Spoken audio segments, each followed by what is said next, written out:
Good afternoon, Mr. President. My name is James Keza Jara, legal counsel district.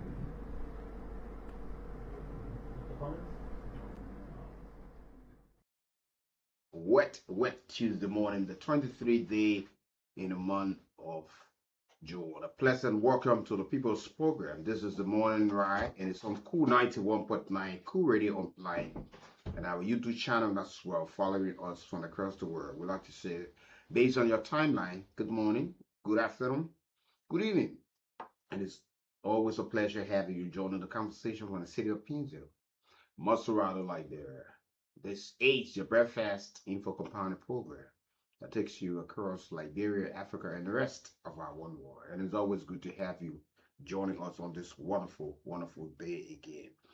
I'm Wiki Brooks this morning, the Ambassador Vice alongside, and it promises to be good, stimulative, very thought-provocative as well, as we walk the walk and talk the talk, and as usual help to shift the paradigm of our democracy without fear, without favor, undiluted truth and critical analysis thinking as spoken on this platform.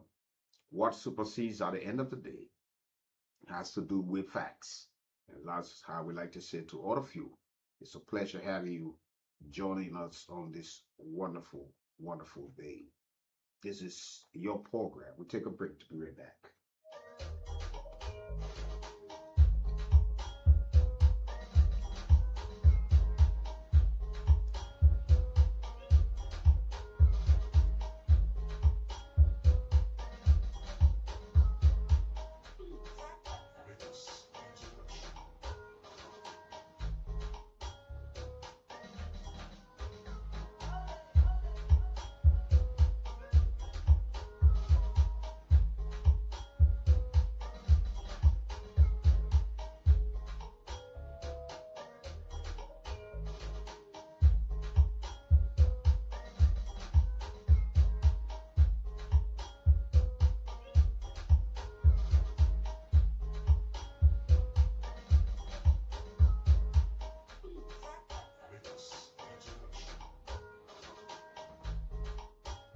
Okay, thanks for joining us again on this wonderful day. If you are out there, make sure that you have your rain gears because the weather trying to look good, but you must be prepared. But we always go to our students, pretty close to the end of the year as it relates to what's unfolding, graduation exercises taking place and other things. So we want to urge our commercial drivers to be careful, and our motorcyclists to also be careful. Our cargo driver, the life you save might just be yours. So we want to say to all of you, always a pleasure having you join the conversation. This drugs issue have taken over the country, and our international partners watching us from far and near. Like we will usually say to people, it is the right of the people to request from their government impartial, transparent investigation that borders around the image of the country, because a country like Liberia that is not as sophisticated like other powerful nations who are still struggling in fighting this thing, it become a major concern that this country cannot be used as a transit point or a hub for drugs dealers. And we have seen the lives being destroyed over a period of time. So since the discovery of this 19.2 million worth of compressed cocaine at the Roberts International Airport, Liberians have called for a full-scale investigation to know all of the items. And after that, everybody said, Oh, the president don't want to talk about this thing, and he took his time up to address the nation. That look, from the look of things, this is a cartel, a syndicate that must be dismantled, and not just running hastily into the investigation, but it's also good. It is the people's constitutional right to request, because we all know the impact, especially the negative impact, the unlawful and harmful substances causing for our country. It has economic impact, social impact, mental impact, and all of these things that we have to fight. Because what we have seen over the period of time, the end users are the folks who've been chased. We see our folks from the LDA, the police, or the joint security, when they move to some of the communities, somehow out, ghettos, and the beaches, and all of these things, the guys are chased, arrested, and later released. And the next thing, they are back. But where do these things come from? Who are those?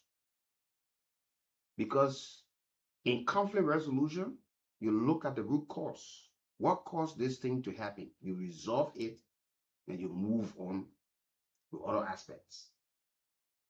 So we need to know whether people sit in high position and use public proximity to the presidency and abuse those offices, abuse of power, and mass work for themselves at the detriment of the common people. The woman who's struggling to have her kids in school, and at the end of the day, peer pressure and other things, her labor goes in vain. The young man who sits on the back from morning to night to have his family, to have somewhere to sleep, at the end of the day, it gets so frustrating. So we need to know. No one man can operate. We saw $100 million worth of drugs came to this country. That drugs, no way possible. They just took a single individual, just bring it to Liberia. What it was being used as a transit point in Liberia to be out of Liberia, because we saw the 19+ million cocaine that was discovered at the Roberts International Airport. The drugs were expected to leave the country. Destination, we are told, Heathrow in the UK, in other places. Where did they come from? These are answered. What do we still have? A lot of them stay in the country. Who are those involved? Those names have been mentioned and called. And the president said something. Liberia, it is true that you deserve to hear a full-scale investigation into this matter and a positive outcome that people will feel prosecution when they are formally charged. But we should also understand all of the cases are not addressed the same. And security has a way of addressing something. Look, let me say something to you. When you read the history of drugs traffickers and those who are involved in it, it's not a play matter. It's not any matter that you wake up on some money and start rushing. We are not used to some of these things. Some investigation, we are not used to it. So we think that we sit there and imagine just want the investigation to just pick up the way we think. But if you take a time and read and see how some of the investigations were done, and that's why we said earlier on, the last couple of weeks. And this is a wake-up call to the government.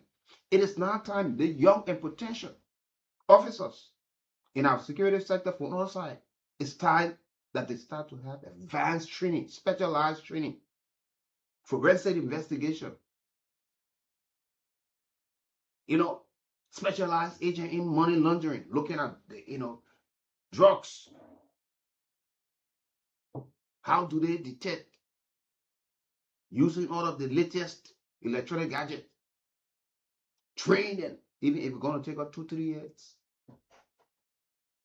That when they return, when some of the investigation or some of these things, because you see, this is somewhere that we keep having the kind of problems that we got. And people think that everything will put politics into it.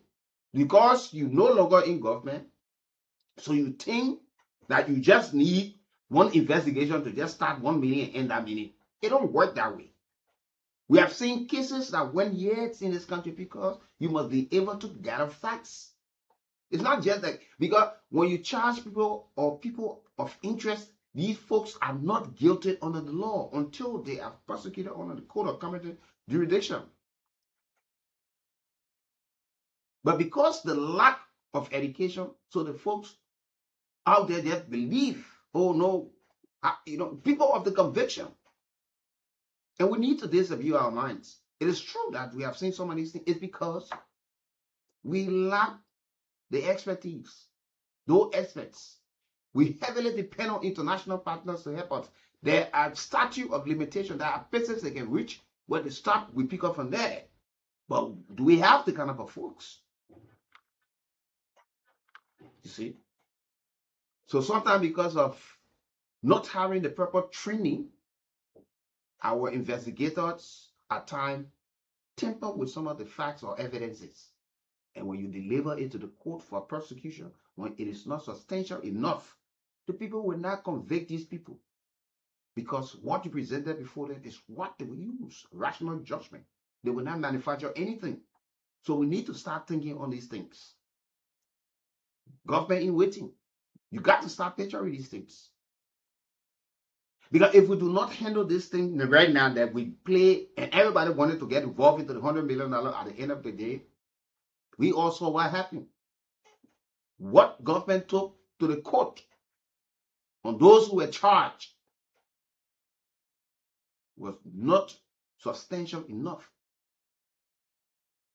And at the end of the day, the folks were acquitted. It's the same that we gradually creep into if we do not handle it, because we need to learn from that and study how it was handled when the world got shocked. Now, after all of the effort put in by our international partners giving us intel, not even the shipping line because before you ship anything, you must know what is in it. You must have seen it. You skin it. You know the weight of it, the weight bill, all of these things. So it's a whole cartel. And drugs money, they're not checked. Physical catch. So if somebody tells you, transport this to a red light, your immediate person, and they will get you this. As soon as you get there, that's why they don't do double cross. It is a lucrative business that takes only the grace of God in one's life, who understand and trust with patriotism and nationalism to say, I can't do this because I know the effect it will have on the society. Don't mind all the big talk you hear some of them talking. Say the political actor, they want to be president, they want to be representative. Don't mind those things. Some of those things, the worth you see them today they have, they were used in the process. Make your own research and see how many soccer players today around the world are behind bars. They were used in the process to transport drugs. People sit in key positions, they are used. Because when they get to the airports or port of entrance, nobody wants to search them. They say, oh, no, the men are minister, the men are senator. So it's easy to have them used in the process, and they acquire huge sum of money in it, and they become part and parcel of it. It become a big business. It will shock some of you when you're talking these things. And some people, because of the limitation, they'll be taking telephone and start telling you text messages. And the good thing about it, you're forced to listen to the show. That's the better part of it. This show, it is a must. You will have to listen because you get the education, you get the real truth, whether you like it or not. Praise singing is not on this platform. What you want to hear to please you is not what we will say to you. Some of you don't even make research on these things. Go and see. Some of the folks. Look at Latin America. You got countries in the Caribbean and other places that government is not even in charge of. Haiti, Jamaica, there are Brazil, there are places, provinces, cities where the drug lords are in charge with the robbers.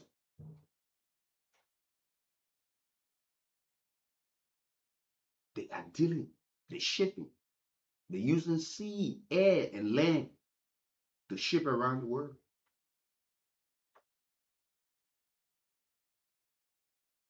So they have studied and looked around. They said, look in West Africa. I think Liberia is an easier transit point that we can use in the process. Since they are not sophisticated enough, they do not have the kind of a technology, you know. So, and they look at our, there are a whole lot of indication. They look at your GDP, annual salary, how much somebody earned.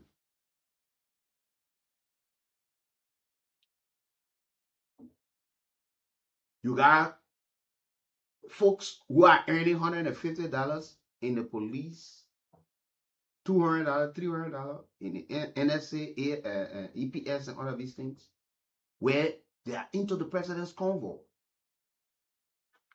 and can easily come in contact with somebody who's telling you, look, I got $200,000 for you. Since you get the vehicle will not be such, you can transport this to the next destination. And that man sits with his team and they just decide to say, yes, let's do it.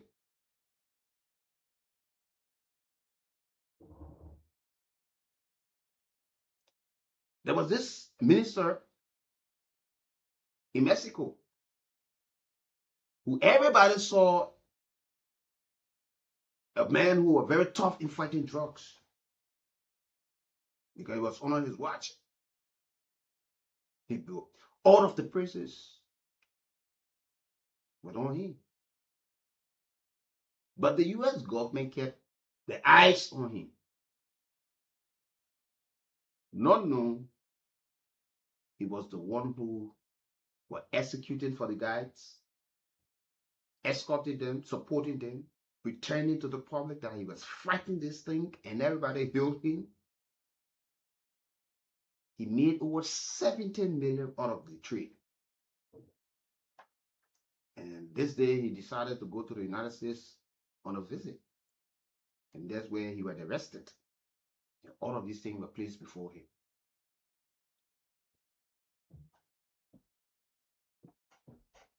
That's why we are saying to all of those who've been named, don't die for anybody. Be true to yourselves and to your country, regardless of who. Call their names. Tell the investigators who the instruction, who did you take it from? Then we start to have the chain. You see the general manager of the Global Logistics Services, Peter Michael King, has been suspended by the president. He sits on the board of NOCA. He's a member of the board. So the president has suspended him because he's one of those presidents who voluntarily turned himself over after being named and cooperate with the investigation. So the president has said his action does not constitute a finding of guilt against Mr. King. The president suspended him that he cooperate with the investigation. Yeah, you can't be sitting on Nuka Bowl and and we're investigating you and you still get your both feet. Go and facing all of the questions that you will be asked. If you are clear, the president will instate you at the appropriate time. So that's the step and the president also said to Liberians that we should be patient and take our time and wait pending the outcome of the ongoing joint national security investigation into the seizure of this 19.1 million cocaine. See,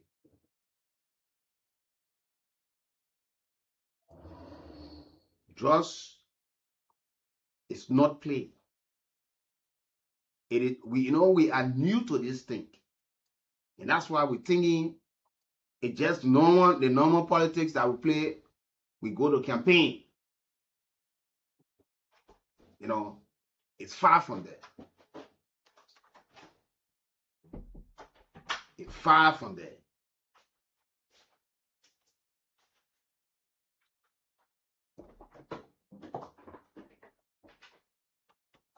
We need to understand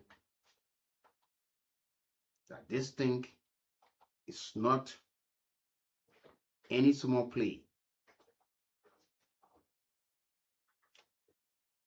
This is something that requires the collective effort and the fight from every one of us. We know that people will always use somebody's situation to sell themselves, sell the political parties, that they be remembered in future elections, and all of these things. Illegal drug trade, drug trafficking, narcotic. This is a global black market. Yes. It's a global black market. Sometimes you see the bricks of cocaine, a form of which commonly transported. You see, you can detect. We don't have the kind of things to do it.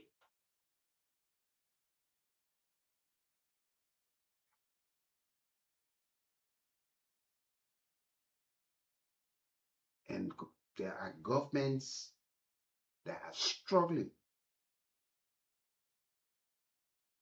to fight this thing. And some of the guys who are in authority around the world are the ones who are facilitating these things. Some of the folks in Liberia, they are there. So those names that they're calling, if they're willing to go and die for people who enjoy themselves and they were used for chicken change, it's up to them. Then we have to feed the weight.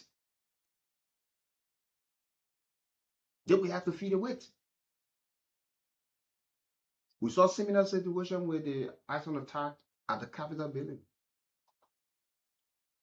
The big hands that were charged, they're still moving around. They're earning the salary and the benefits. Those who alleged to have executed the order are behind bars, while allegedly those who instructed them, who facilitated the process that they executed, moving around, while they are languishing behind bars. So the folks who be named will sit there and think that this thing You know, we get this mindset that we must disabuse our minds. That how far this thing will go. Liberia must change.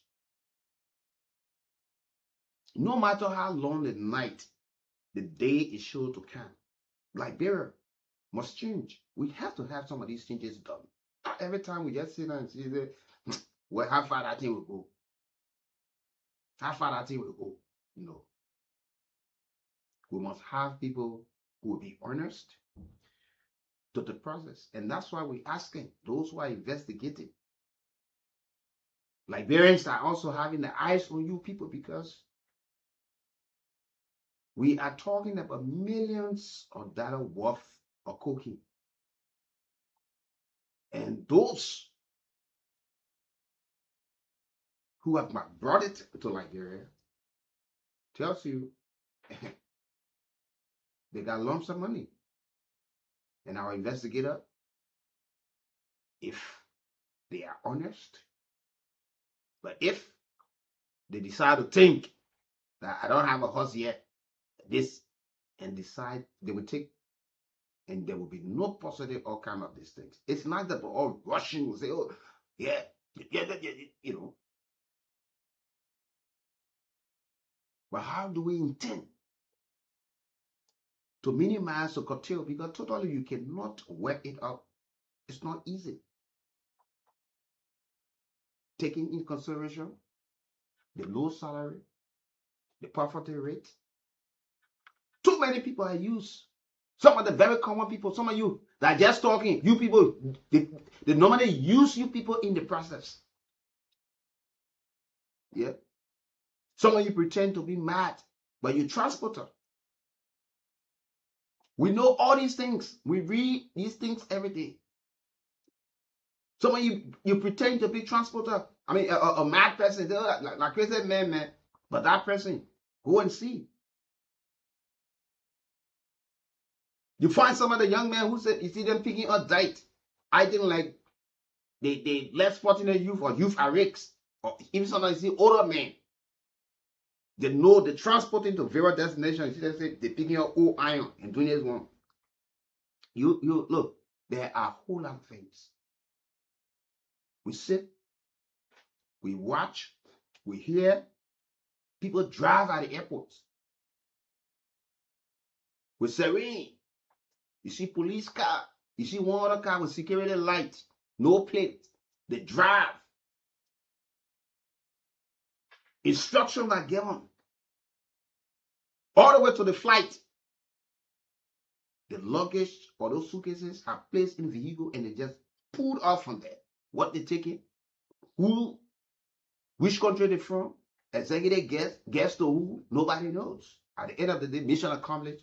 Those folks who were able to escort, safely deliver you to your destination, receive what they're supposed to receive in the process.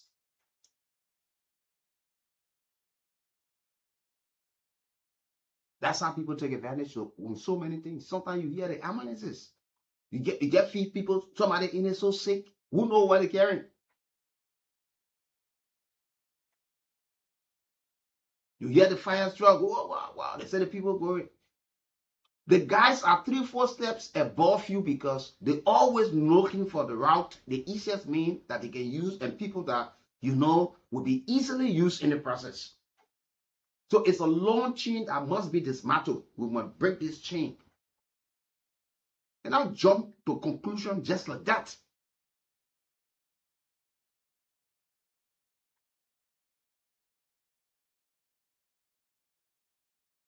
You don't have anything to that airport. You find one woman come to the country, she got one big head of a hater on. What in a hater, nobody knows. You can't skin, nothing there to detect. He or she passes the entire detail and reach where to deliver those things.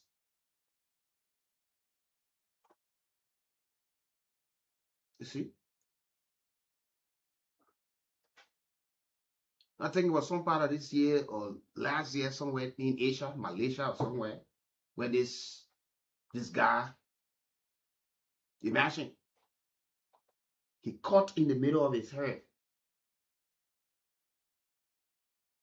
and put the compressed cocaine Just put it there and put a hair by. See, hey, man, I wear man get long hair. At the airport, he was skiing. And when he saw it, they took it from there. He had it all plastered. What are people bringing these things here to manufacture it? We need to improve the system. It is not yet lit, but it's time that government see the need. Who knows some of the concessions that we are signing? They say, oh yeah, the people bringing their equipment. What in those equipment that they bringing? The folks are outside there talking with some of the powerful drugs laws in the world. They say, but you're doing your shipment. You're sending equipment, excavator, all of these things. Let's put it in it. You get shipped this thing for us. This is what we got for you. What are they in the know or certain group of people in the know? That's it. We're telling you how all these things can happen. Watch your politics. This is not politics. These things we are saying this morning, these are reality. These are things that are happening on a daily basis. You got people swallowing pills, transporting it. It's in the belly.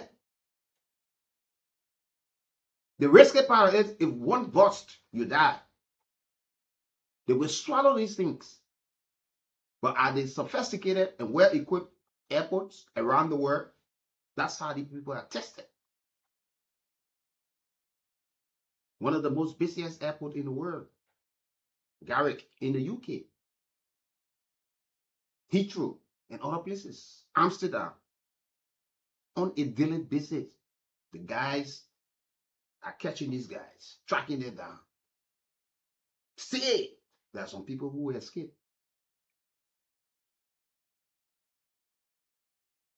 So they'll take you and put you on the scanner, look through you and see. Once they discover it there, they got a pill that they give you. You go to use the toilet. And you release everything. They take it, they check it, they weigh it, they know the street value of it.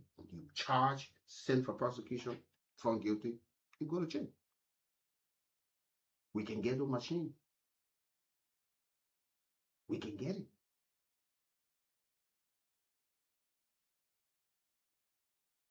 People wearing their shoes. We don't have anything of such to the airport. The people wearing their shoes. Before they come to Liberia, the bottom of the shoe, they take the entire bottom up and just pat it with the cocaine or whatsoever drugs and put it back. Man, wear a nice shoe. You just see it and say, oh, the shoe too nice. The man's wearing a shirt with a collar and place the drugs in it. You said all you think that your ordinary shirt the man is wearing, but he gets to his destination, get these things all padded, and compare it. Who's supposed to cut it? He makes millions of dollars. Especially for a country like Liberia where we don't have these things. Even up to this time, we still facing network problem. There are places even in Mozzarella, there is no network. So you come to think about the legal counties. People putting these things in the tires of vehicle. We saw the LDA people the other time. They discovered some of the drugs in these sports slippers. Somebody bring it. They say, well, they're bringing good from Guinea. That sports slipper the men bringing. The men bringing jeans. Too many ways these guys can transport these things. And there are people within the system that in the know of that. And they have seen it as the means of just enjoying themselves.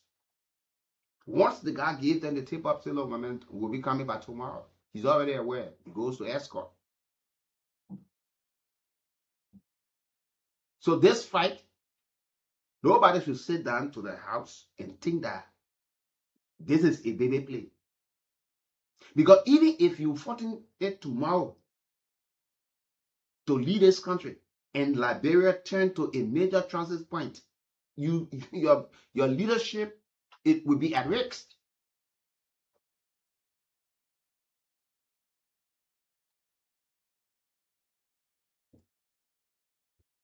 How many persons know how people earn money in this country? How many? How many persons? You think all of the people you see in the street pretending to be mad, people are mad? You look at some of these dump sites. Those places are places where people go to pick up the drugs. They're transported. They go and put it there. You just trying to overlook it. Reportedly, some of our state security are used in the process. The man says to the door, put his hand outside. You see the flag when he gets to the checkpoint. And so, all standing, the colleagues, he started giving that kind of a respect. Say, yeah, go. And these things can only come up when there's a disagreement. Every time, these things, only when there's a disagreement. That's how some people want to give a tip up.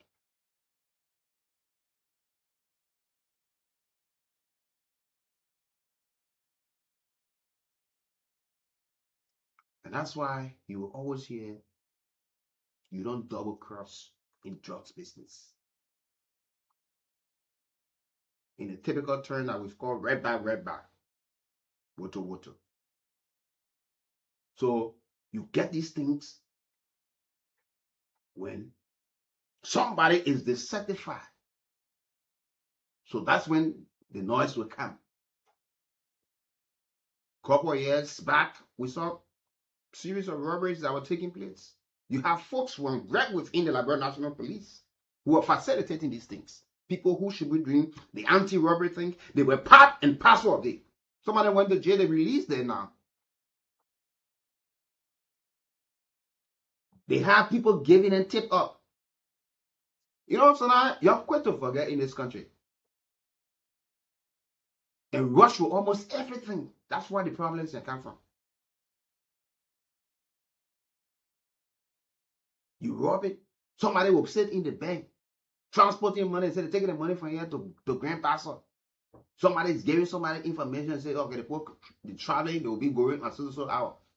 Robbery will take place. The very people who come on the scene, they will collect these people, cover the tarpaulin, and ride with them. Every time before the deed, there's a promise. Okay, you will get this, you will get that.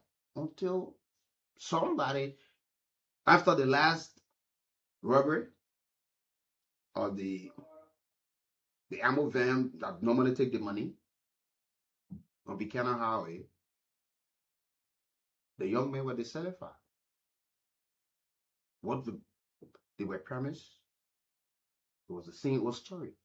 So at the end of the day, he had to go because they spoke about it. The bank said, whoever comes with information, we get him some reward. And he was able to turn himself over. They all went to jail. And some of you know the story, and you know some of the folks I'm talking about. I'm not going to name people, So that's how you would normally hear these things. Drugs is not a play matter. But that's some of the things when we never wake up some money, we run around with, oh, I think what the people need. Look, that thing, the money not in that thing. The devil himself lives in that thing. That thing is not something small. That's why you see some presidents around the world being accused. Their children being accused. Because people will always want to use them because of the kind of power and the connection they have. So when they fall prey to these things, they are used in the process.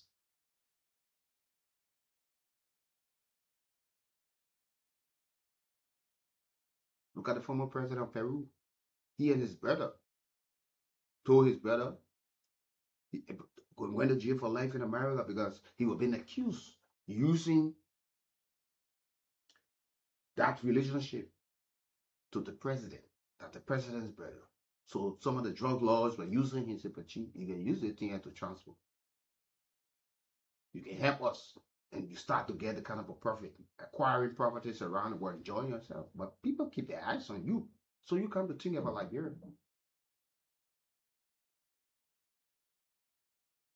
Like you go to the boulevard and see one officer standing, a uniform all fitted up, and he makes $150 with little change in Liberian dollars, and somebody is telling him, You have never seen 5,000 United States dollars. Say, this is 5,000, man, let me cross. Forget what I said.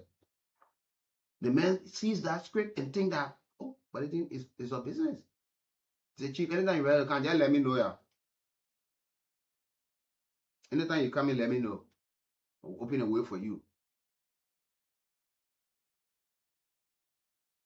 So there are a whole lot of things they come with. That Guzman there in jail in America, at Chapel. You know the reason why in solitary confinement and people do not have contact with him so easily? He's wealthy.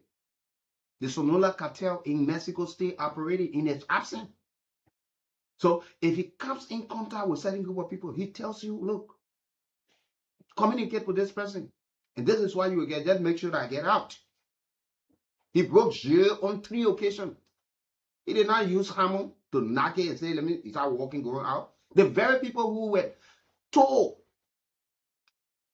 and responsible to keep him in confinement and have the eyes on him, he beat them over with cash. He got his son, his daughter, also wealthy people running the drugs. So it tells you, go and do some research. You think I play matter here, eh? That every small thing you're jumping some money, they think that politics.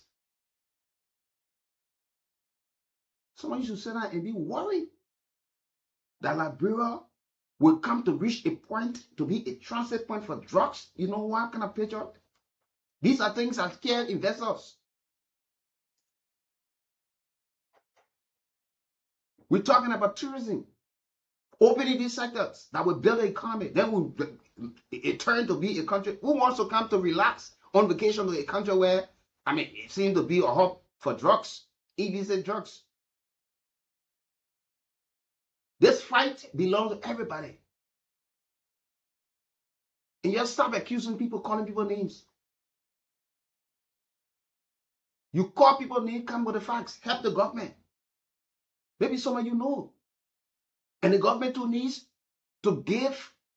That's why they got the Witness Protection Agency. Once you're willing to testify, there might be change of location because of the safety. And you must be financially rewarded in the process. Now where people decide to sit down, they keep names in their hat and assume because somebody said it yesterday, so today you need to repeat. How do we change for the good? How do we change? We can't keep dividing the people. So somebody said that the poor brought drugs yesterday, so the other poor, they get it ready. Just say that the other person bringing the drugs. And we think we're changing, we're improving. No, we're not. We're even opening the divide even far more.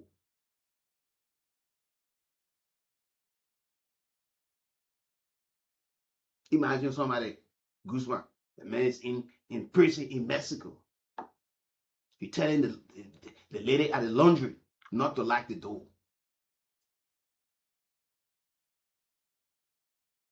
Telling somebody at the cell, just make sure the cell is not locked. Everybody, handsomely rewarded. We're only waiting to execute. Boop. The lady did it. The officer did his part. All of them received their money. In the middle of the night, that man went straight into the laundry room. The big pipe used for the wash, where the water would go, is what he used to just slide down. He had a chopper already outside waiting for him. The guy's already around. The last one before he was arrested and taken straight to America because they were afraid that there was no jail in Mexico that he could not beat the system to get out because of the money he had and the way he was giving the money to the folks. Somebody gave you $1-2 million, say don't block the door. Just make sure that you open so I can just walk outside. You're talking about $3,000-4,000 US dollar people because the country had that one will go refuse. The last jailbreak for El Chapo Guzman, who been running the Sonora cartel. The guys built their own turner. They dug it as far under the cell, when the commode in the cell. Who gave them that direction? They took months while you were in jail. Carried it. And you know what the guys did? They carried a brand new motor back. They packed it. The guys electrified the entire turner. They electrified the turner. At the end of the day, let me open the door like that. The guys electrified the turner. And when the time came, this guy, at that time, he went to use the bathroom at chapel. He only took the commode and just went down and left. So the security guy was watching, but he cannot see anything moving. One of the final man just put pedo, put something that looked like human being. When they went to check, the ball was gone. And they saw the turner. And that's why when he was caught in his village after a couple of months on the run, the DEA folks from America and FBI and other folks, they never wasted a single minute they went for him. Because leaving him, so nobody must say that there's drug money. Because sometimes you see people here who got money, nobody knows where they take the money from. Some of the very people that you're supporting, you're willing to die for when you do some of the investigation on them. Because of their status, the global status, or the national status, they are used in that process. Sometimes knowing it or unknowing it. Sometimes some of the people that right around these people are the people who they were used because the kind of way they got respect. You take, for instance, you say, Reuben Justin, well respected, are cool. And somebody knows that the security at the gate will not see Reuben and want to search Reuben. So Reuben now takes advantage of that leverage. Somebody says, man, you can transport anything from me, or you can get anything done. God, no, nobody won't bother you. They give it to them. And the guy leave. Sometimes some of you guys, you see them, they come from abroad. You get 3-4 phones here in a man's hand. Somebody not even working. The thing inside. But who? Nobody cares. You only find like grandpa standing up, take it. Now small phone on the man, get 3 phones. You don't need whole cartoon to talk for you to know. So American, somebody's in worth 50, 100, 200,000. They get one big little watch on here, it can't work. But the thing's stuck in it. You get no method, no technology to detect these things. So until government can get serious and start to invest into our security, sending people abroad for specialized training and buying some of the modern equipment that they use around the world to minimize the importation or the exportation of these things, we will just talk and turn it into politics or it become comical. Powerful nations are struggling. And you got weakling in Liberia. What you expect?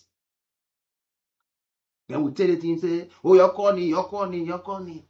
They finish calling names. The president finished suspending Paul King. Peter King from, he member of Nokai Book. So you come to take advantage if the investigation is conducted properly and this man is found guilty. It's because of the position he finds himself in. He's a member of Nokai Book. And besides, he's the general manager of Global Logistics Services.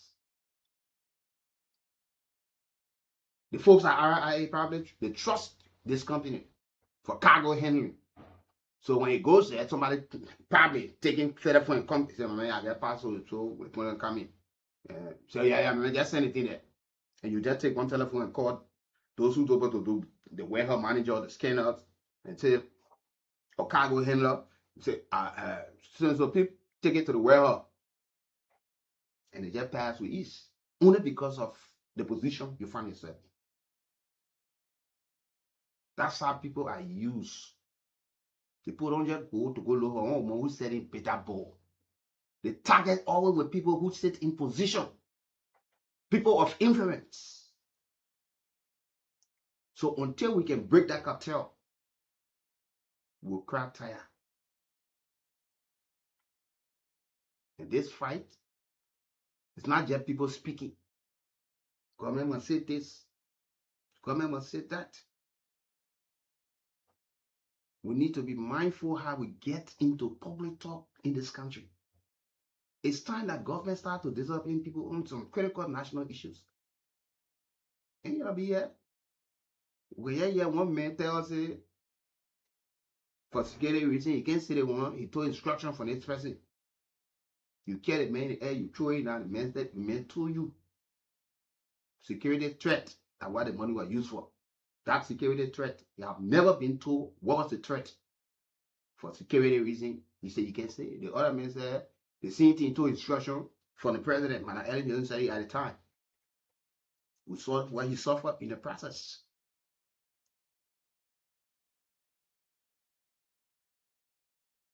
You right here. You will see one policeman.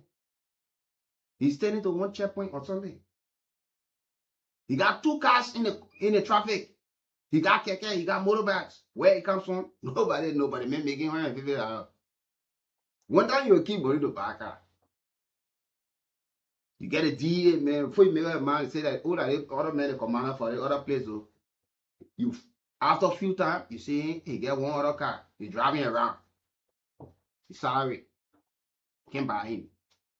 So we got to think about this thing and engage it holistically and not politicize this thing.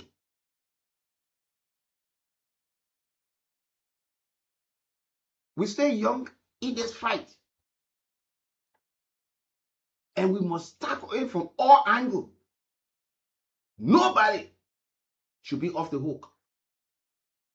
It's good for people that they name, that turning themselves over for investigation. Do the honest thing for yourself in your country. Don't have nobody name. So if that President Bwaga you took instruction from, call his name. Call his name. Do not be afraid. Because, look, you joke with it and think that you want to protect somebody. You go into good jail, your family will be outside. By the time you come from jail, if you survive it, you come and be the family that is totally dismantled. You come from jail, you meet your wife with a new set of children.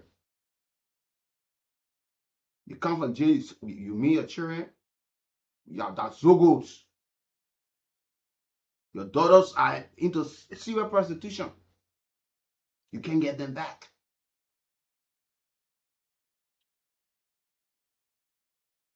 People giving people millions to transport in, like, bro, let's say by 100,000. So when they start reaching to that place, what we're looking at, we're not even talking to anything, what we're talking. Where you will reach a point, you see people with private chopper, because you know, bro, all the people that who can hear your thought, the big movie, oh, the person get money, nobody get a private jet. Who can see them? No librarian man in their country have seen them with a private jet, customer or helicopter. The government say, "Let me get a room." You go buy, use expensive car, spray it, design it, they bring it to the librarian, drive them more other than me. I say, you're rich. You get full money. You can afford. How many persons you get abroad go to school? How many orphanages and less fortunate people that you helping?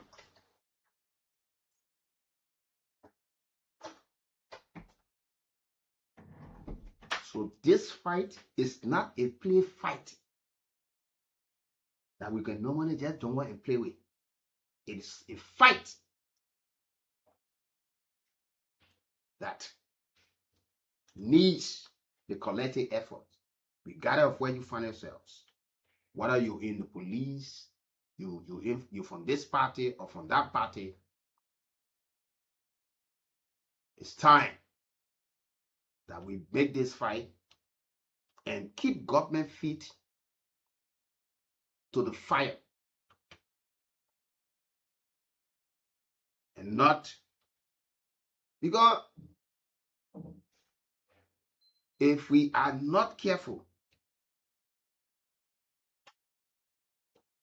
the main door will escape.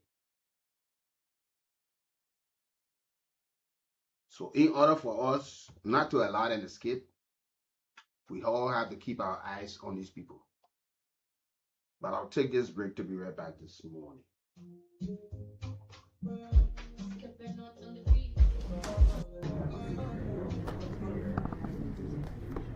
Yes. Government president. How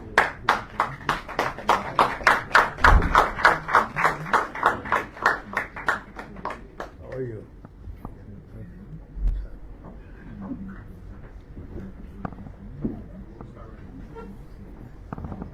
Good morning, Mr. President. Good morning, ladies and gentlemen, officials of the Ministry of Health and the Ministry of State and the Liberia Law Reform Commission. Today is a seminar event in terms of the landmark law that will be presented to the President on the establishment of the Liberia Health and Equity Fund.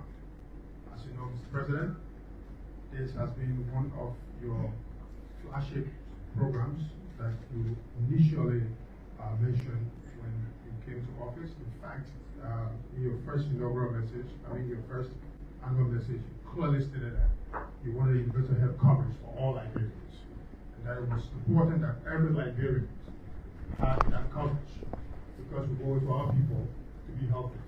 And so as a result of that, the Ministry of Health, the Office of the Legal Advisor to the President, and others with a draft bill on the establishment of the Liberia Health and Equity Fund and its management. So today is a great moment for all Liberians to celebrate. With that, I would like to ask the legal advisor to say a few words before we turn it over to the Minister of Health. Mr. President, this was about finding a solution to universal coverage, and we needed to identify sources of funding, especially that can sustain such a program where almost everybody. When the Supreme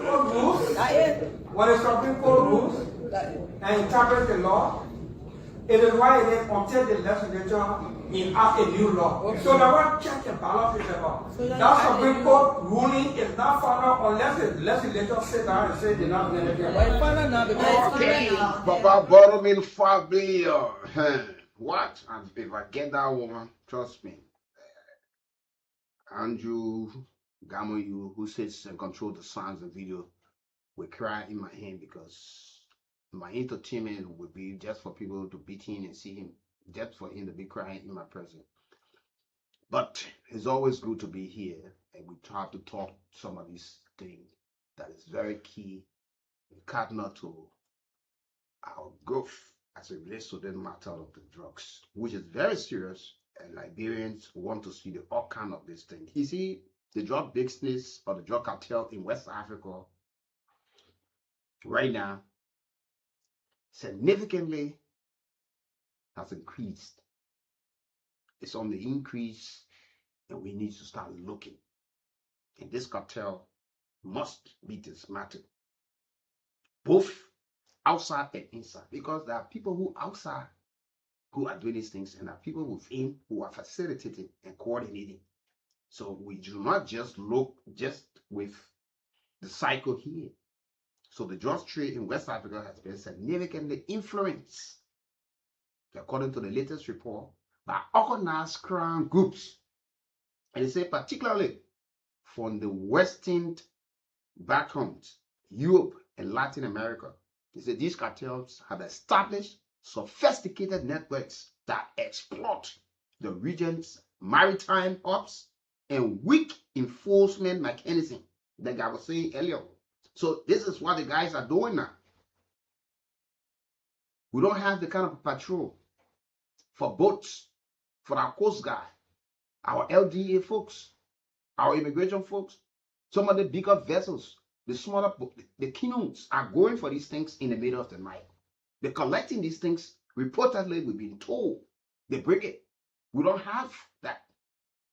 So that's why they said these things will come from Europe, Latin America, and these cartels, they have this established, sophisticated network that exploit the region's maritime hubs and the local area where you find weak enforcement mechanism. They ask, what do we have? We got the folks are here, but what do they have? It all tells you to make it, they make the system very weak, that people can infiltrate and penetrate because the sea is weak. Like for instance, they said the port of Dakar in Senegal and Guinea-Bissau, the coastal facilities are crucial for handling fully container size shipment and smaller vessel operation. The collaboration between Balkan criminal groups and South American cartel, such as Brazil PCC, has consolidated control over logistics, blending European demand with Latin supply, African transit capacity. Local intermediaries play a vital role in providing logistics, political connection, protection, serving as crucial convenience points linking global cartel with local political and business elites. That's just what I said earlier on. So you try to look at all of these things. But the whole drugs business, we see that people only looking at the political side. This thing, no, the very politicians are talking. You just listen to the report I read. Some of them are even used in the process. The law enforcement folks are used in the process. Some of them, because of political connection to the government, the power that be, they are used in the process. Yeah. Don't mind some of the people you see mapping the pulpit preaching, wearing the gown, putting the heavy cross on the neck, where people respect the man of God. They're traveling around the world. They are used. So when you start to just be looking at the layman, the hands are behind it. This is a cartel. And this thing will be dismantled. So when you go for one person, you leave the other people to run away. And that's why we're hoping that those folks, maybe some of them been acting on order that they do not even know what they've been doing, but just been taking instruction from the bosses. You know, the boss call you and say, look, we got some cargo coming, please handle it. Call the person who's going to do the screening. Say, be that team. All right, team. While they're finished checking in, just put it in the warehouse, get a package, we're waiting for the flight, and you just take your instruction because you're afraid that you will lose your job. You got a couple of bills to handle, so you don't want to see yourself struggling. So you just take the kind of instruction. So at the end of the day, some of the folks who have been called, they will be able to state on this date. Okay, you are a scan out agent. If you did scan, what did you see?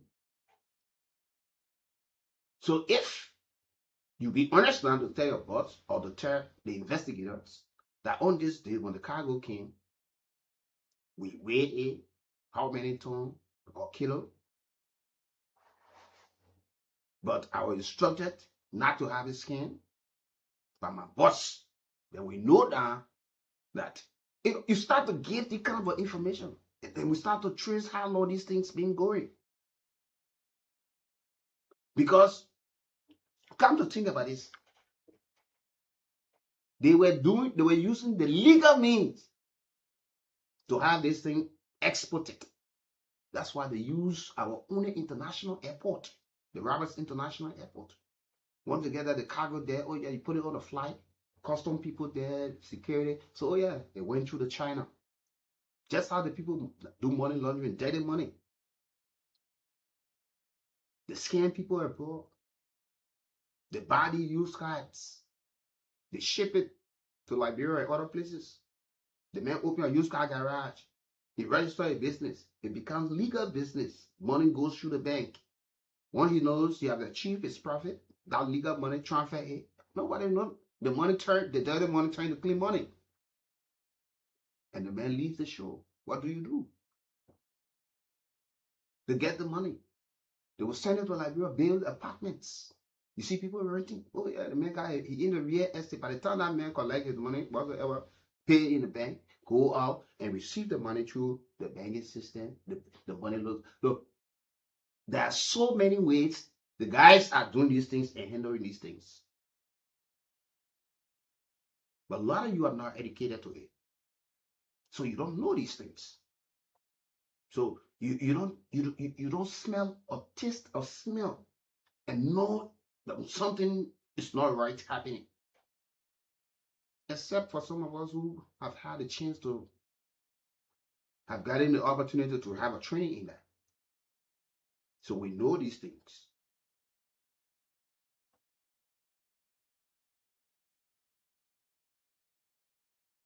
We know these things.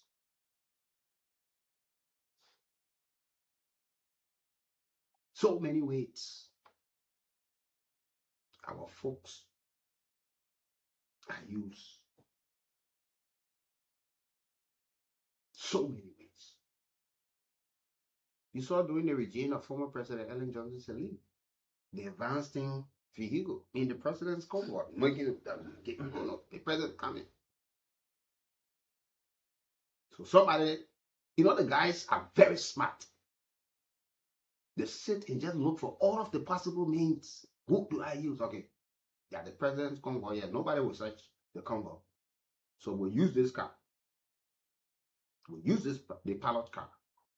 So, my man, this is the business. Nobody knew how long that must have taken place. But because of this satisfaction, somebody brought it out before they got to know. We still do not know whether it was being done again, repeatedly in the past, and while it's still continuing right now with the force who are in the president's convoy. So these are the folks that at times the guys use. Say, my man, nobody will stop you. But the guys there, they know about it. The guys who, they got up, the go-between. They got the middleman who goes to talk. You come to think about it. Just the same as we're talking about the issue of drugs. You see the illegal money activities are taking place in this country. Where part of the world you see one Chinese man wake up one, 2 morning, get his visa, fly to Liberia, and just pass and go straight in Bagulu. Or go to the forest in Bombing or Lofa and other places and just start mining, carry excavators and other earth-moving equipment. We all somebody supporting it. We all somebody being involved. Where part of the world you see that happening.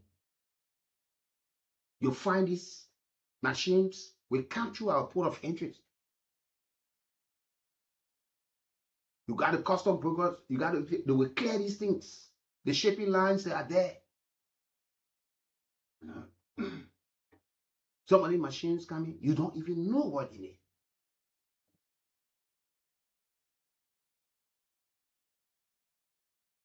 So this is not a play fight. The guys are sophisticated.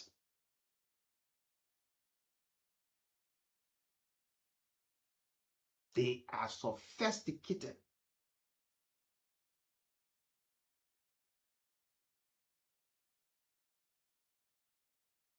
So the shipments are done. They will use smaller vessel for the operation. If I want big fishing boat, we don't have that capacity. In the middle of the night, people into our territorial water, they are fishing. They bring some of the things. The cartel working, people go to receive it.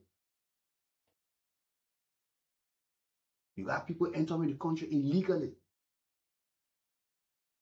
from the air, sea, and land.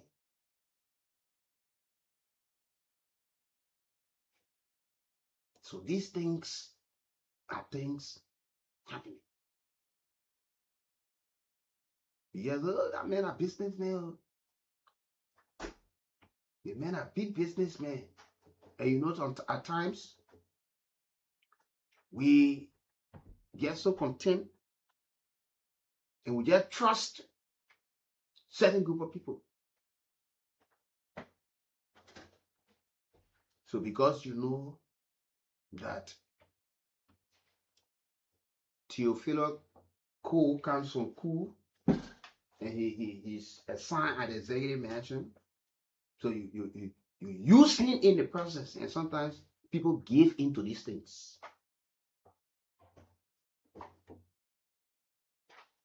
That's how these things have always been. But it's time that we work on some of these things. I'll take this break and be right back. I'm acknowledging that. So my view is that, especially for a certain lawmaker, you cannot be actively representing people.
And the Supreme Court agreed that you domicile in another district 1 year to that election when you were sitting and you are sitting. When you representing people, you are domiciled in that district or that county. And there's a reason why the framework of the law of the Constitution deliberately use the word resident and domicile. Resident for president, meaning you are not restricted to a particular place in the country. You can be resident anywhere in the country. But to represent people as a lawmaker, whether a representative or senator, you must be domiciled there. That's your permanent residence, a place of abode. So it is my view that the Supreme Court, as much as we uphold and respect their ruling, we got to fix it here. We got to redo that in the court domicile. So the Supreme Court, ruling cannot hold because, and I want to emphasize, Senator Darrell Dillon, I cannot go contest in the next election in 2029 in another county while sitting as Senator of Montreal County. Because I'm supposed to be domiciled here. If I want to represent another district or another county outside Montreal County, 1 year to the election, I must prove that I don't have anything to do with Montreal, especially sitting as lawmaker. President Joseph Yoman Boakai Sr. has with immediate effect suspended Mr. Peter Michael King from his position as member of the board of directors of the National Oil Company of Liberia, NOCAR, pending the outcome of the ongoing joint national security investigation into the seizure of approximately 237.6 kilograms of cocaine at the Roberts International Airport. The president's action followed a briefing provided by the Ministry of Justice and the Joint Investigative Task Force, which identified entities associated with Mr. King among institutions an individual requiring further investigative scrutiny as part of the ongoing narcotic investigation. The suspension is an administrative measure intended to protect the integrity of the investigation, preserve public confidence in public institutions, and avoid any appearance of interfering with the investigative process.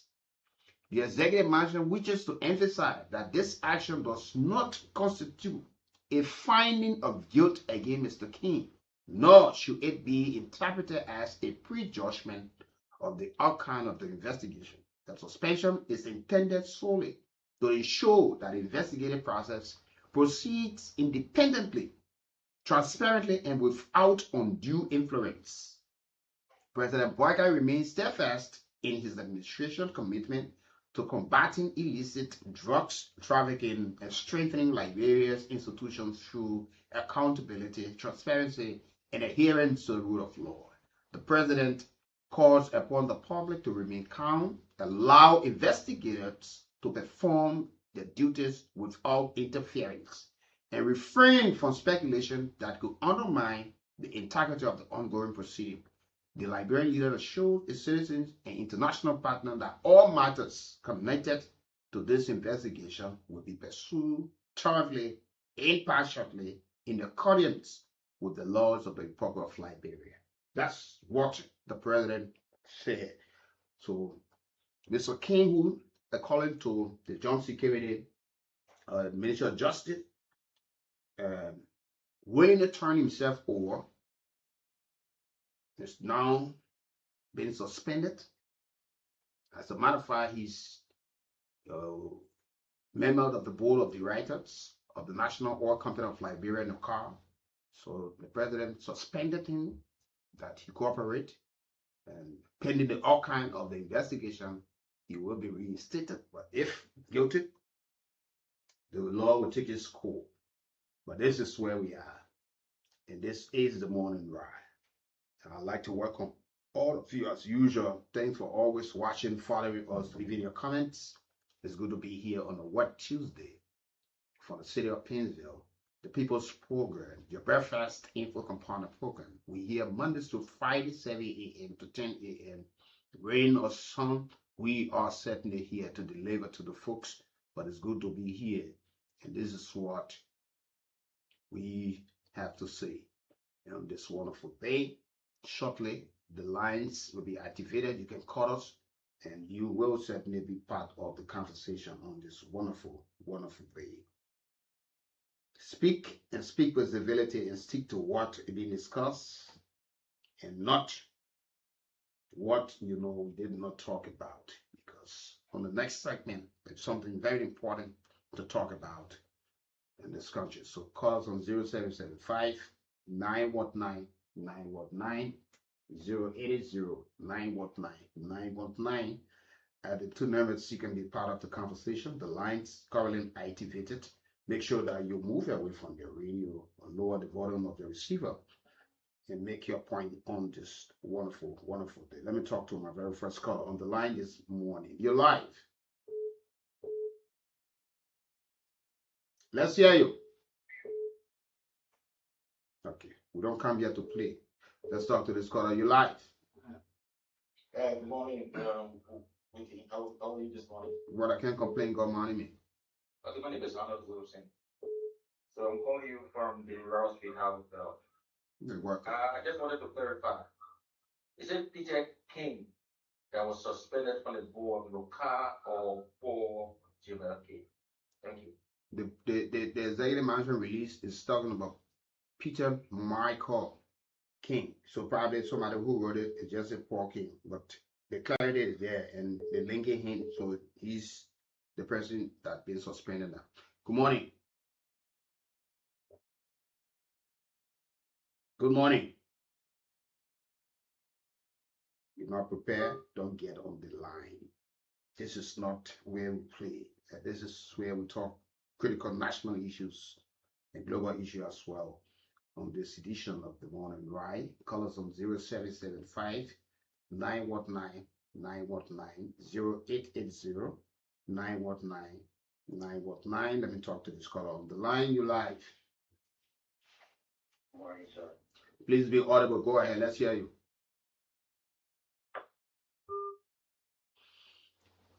You know, you're not forced to actually call. You gotta be attentive when you're making your call. Let's talk to this caller. Go ahead. Yeah, we did. I'm calling from Stephenson. You're welcome. Please go ahead, sir. You know, in the country, once you're in opposition, when a case comes, we want to investigate the case and forget about the evidence. So everybody will come over for the person, because they are all premeditated that they have somebody on it, that maybe supporting government, to want that government for their needs. That things always stay in the country. So at the end of the day, most of the cases will not have any escape. Because we believe in evidence and then we want to judge a case. So people will go back for the evidence and know where to find the evidence because we have all the case already. Okay. Thank you for being part of it. You know, and that is one of the things that we just got to find a way out how we sometimes picture these things. We understand that it is the right of Liberians and especially opposition to make sure that they continue to write the necessary points and checkmate government about the proceeding on a daily basis. But we also got to be mindful that we don't prejudice or preempt some of these outcomes from some of these investigations, that we get a better outcome from these things. Good morning. Frank, you're welcome. Yeah, we thank you very much. So that's why you said we have a leap out of it and see we move forward. Now, everyone was doing, we want a name, we want a name. We are not given to them. So those powers, things that have to be given. They need to work out the village name. Let them someone bring the investigation of now to see out there the way it was happening. So don't get on there. That's those powers of prayer. Or political, senior criminals, or whatever anymore. But you don't even have that people. When you for same board and they're telling all day in fact that people are listening to your station and people are low, all these are happening in the country. It's a good word. Thank you, brother. You're welcome. Let's talk to all the colors of the line. Good morning. Good morning. Let me talk to this color of the line. You're live. Good morning, sir. You're welcome, Chief. Yeah, my name is Stephen Matia, calling from here. Look, now, that of suspension has gone on in this country, and for the investigation, we need everybody.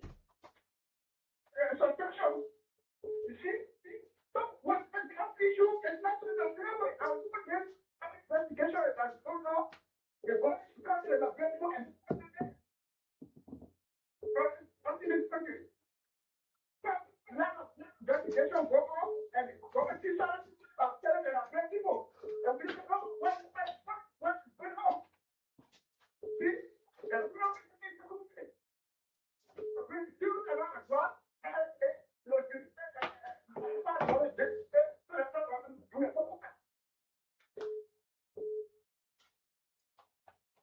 Okay, thank you. Let's talk to this caller on the line. You're live. Good morning. Good morning. Yes. If the government will be just there. Imagine the process of the judges, let the court, the color of the vote, let the president, there are all of them. We say just for the best. Not here the place, the court put the best, I place, I say the process. But all of people that we say just for the best. But no, this year. Thank you. Okay, thank you. Let's talk to other colors. Good morning. Yeah, morning. Good morning, sir. And good morning. It is 70 from Hazard. The move for the level and that is to the economic. You know, we have to move. And then that we did that with what is it? And we now fight That'll take our time like that. And continue to step out. Not basically. That is true. All I want to work. But sometimes you put that in the phone, you have to watch it. You don't get it. Not many that don't. But if you really have a drop, on the work is every better.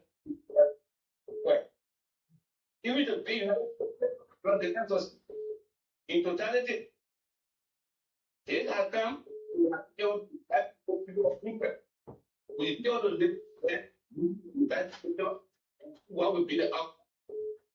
But we run with it, and they come all up to not really yet.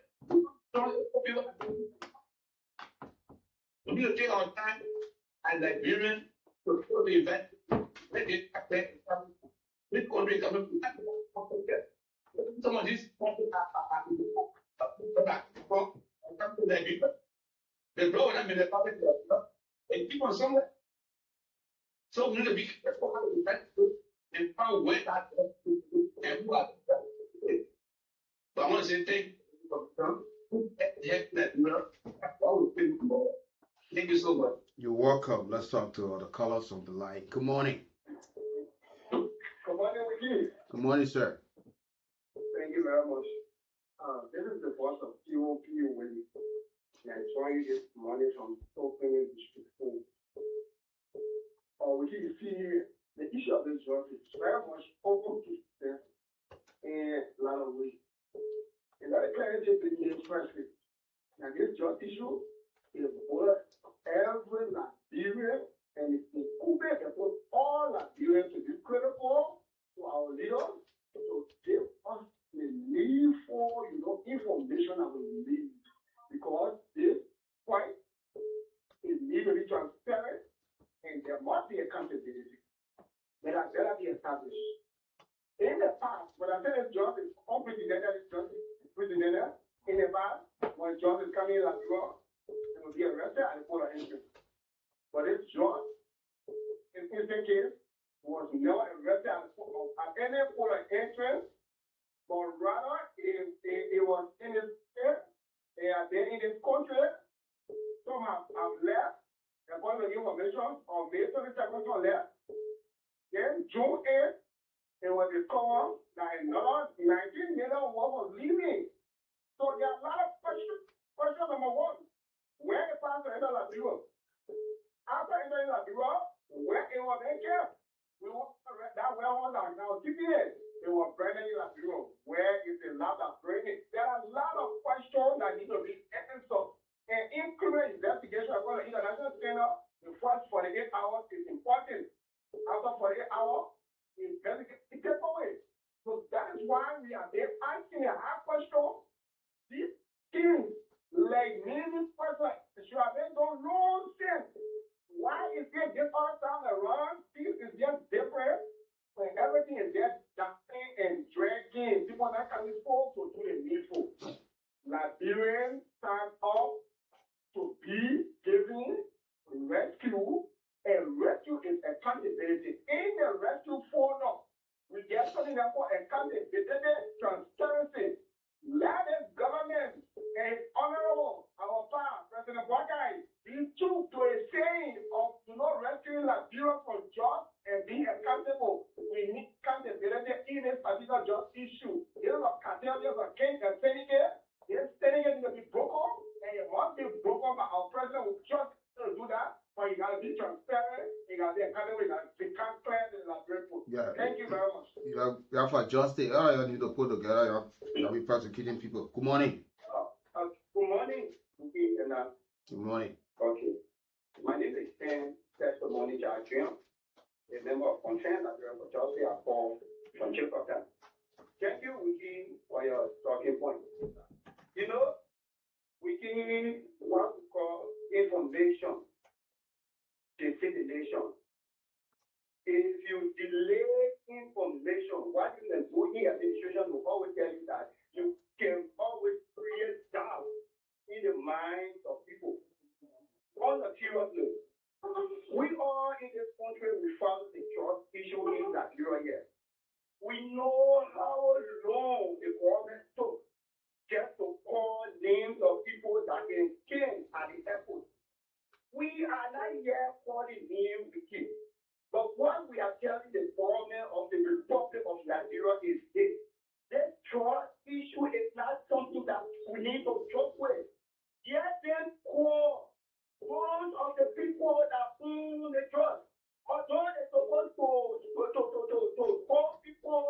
reliable for facilitating the process. But we are saying that most of the people that own the drugs, these are the people that these are the names that we want to hear. We're not talking here for someone that is telling before you pass to the airport, you take shot out or take out. But if you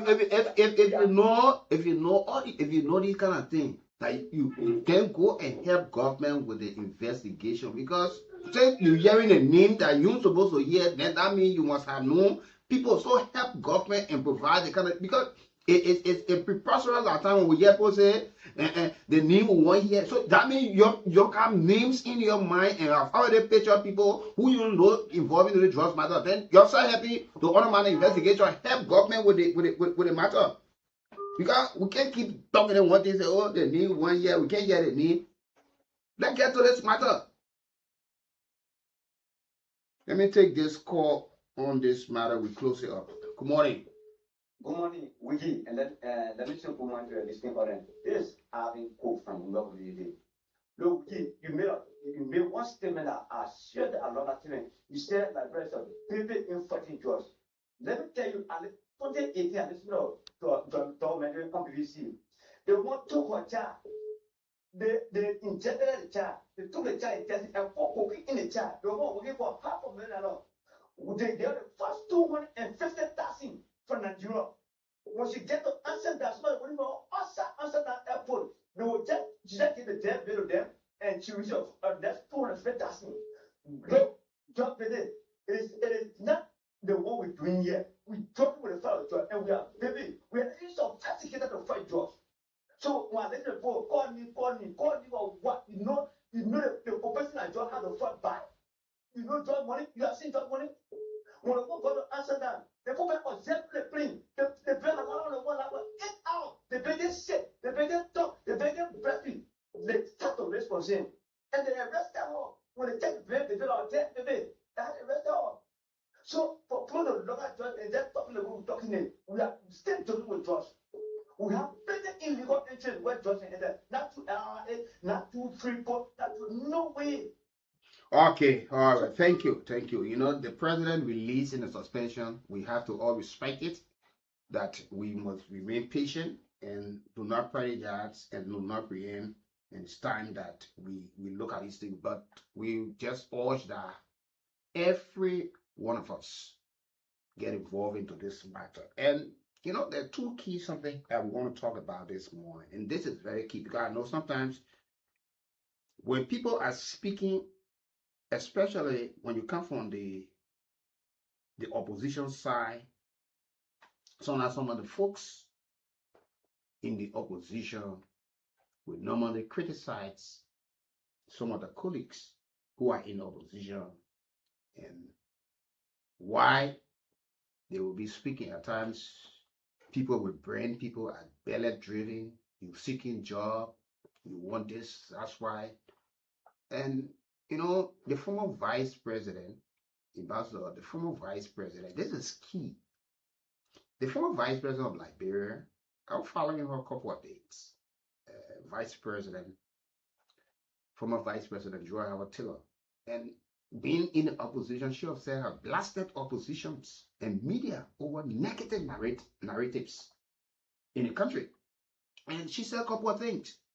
So the former vice president, she criticized opposition political party and section of the media for what she described as the persistent focus on negative developments in Liberia while overlooking positive achievements being made across the country. Mm-hmm. You see that?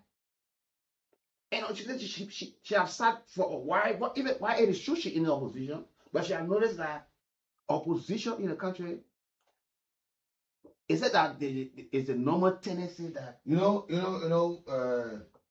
Vice President Joe Howard Taylor was among those who such a issue was affected. They were part of the government, and there was this picture painted that their government were doing nothing good. And even up to today, they recount some of the good of the past government. Some people tell you, say, no, why you want to tell that one there? Right? But there are a lot of tangibles to point to for the past government. There are a lot of things you can point to that they did. There were a lot of issues done by the past government. But I think maybe it's the normal style of politics that we have. And I don't think it's working well for us. This is not strange, but this is how the politicians have practiced democracy in our country. Politicians, they overcome about the negatively painting the other party different because they want the position. And you know what happened, Ambassador? It's affecting the common people because it divided them. They make the people, they paint a picture for the people to believe at all costs that these people are not doing anything. And the people are among themselves, arguing, fighting among themselves and saying, that's true. You know, what will it take for you? You listen to Aaron Snow, the senator of Bowman County, said he prayed that the government fail. Yes. All he wanted to see that the government should fail because in their mind, if the government failed, it would be a very easy way that they too will have the privilege to come to power. So politics has always been bringing your fellow person down, the crab mentality. You bring your friend down, you want climb. When you want climb, your friend bring you down. This is how Liberia have been where it is. These are some of the things she said just before you continue. The former president, she argued that opposition figure and media outlet often amplify unfavorable stories about Liberia rather than highlighting the progress in development initiatives undertaken by the government and its partners. She said the government is doing well. Even from my position as opposition leader, however, the media turned to focus too much on negative stories. Just yesterday, the First Lady broke ground for Liberia's first post-war maternity hospital, an achievement that deserves praise. It is being undertaken in partnership with the Church of Jesus Christ of Latter-day Saints. The former vice president administration, you know, and the former vice president, she pointed to the groundbreaking ceremony of the new maternity hospital. You know, he said, to talk about an example of national achievement that deserves greater recognition. She described the project as a major initiative and one of the most important healthcare development in post-war Liberia. You know, this first lady have been among other first. I think Ambassador, a care is not taken. She will find people in the opposition coming for her that she wants to have jobs. She wanting attention. There already been attack on her. Yeah. That she wants to find a way to come back. She wants to find a way to come back. So either she divided herself from the coalition she was part of, and to show that she still has that power within her. So that folks still recognize upon. You know, but to be frank, the current first lady has been one of the first ladies very much instrumental. And other past first ladies, they have also been. But the issue is, even with us, there are times there are some information when it favors the people, they praise you. When you go against it, they kind of laugh at you. And there are others who just they don't see nothing good. Yes. Even up to now, they will tell you that this president under the watchful eyes of President Barker has done nothing. He has done nothing, and you even hear people say he has failed. He has failed. And these are propaganda politicians used within the media cycle. And we are not going to bow down to such a process. And it's good. And there's one issue we always boast of. Our chief executive officer is not one person who censors our news content. Yeah, for whatever reason. All he says is that those content of players should be factual, should be very much clear. It should be issues that the people can understand. And she the reality. And she even been criticized by some folks again from the same opposition. Like recent, she was talking about ahead of 2029, the National Elections Commission has a need to increase the registration fee for president, vice president, 25,000, 15,000. Mariah Yakula came back for her. Why she will be calling that kind of money and all of these things, because she said the process cannot just be open just like that. Everybody, you know, people want to use it almost like they want to go hustle. So you put a fee that everybody can just jump in the race. At the end of the day, the fee credit, and they can't even get the normal vote, but yet they wait for the next election. But there are laws that prohibit them from contesting. But that's why we talk about the reform of our election laws. That below 2 or less than 2% should be one that should be the class of the fullest.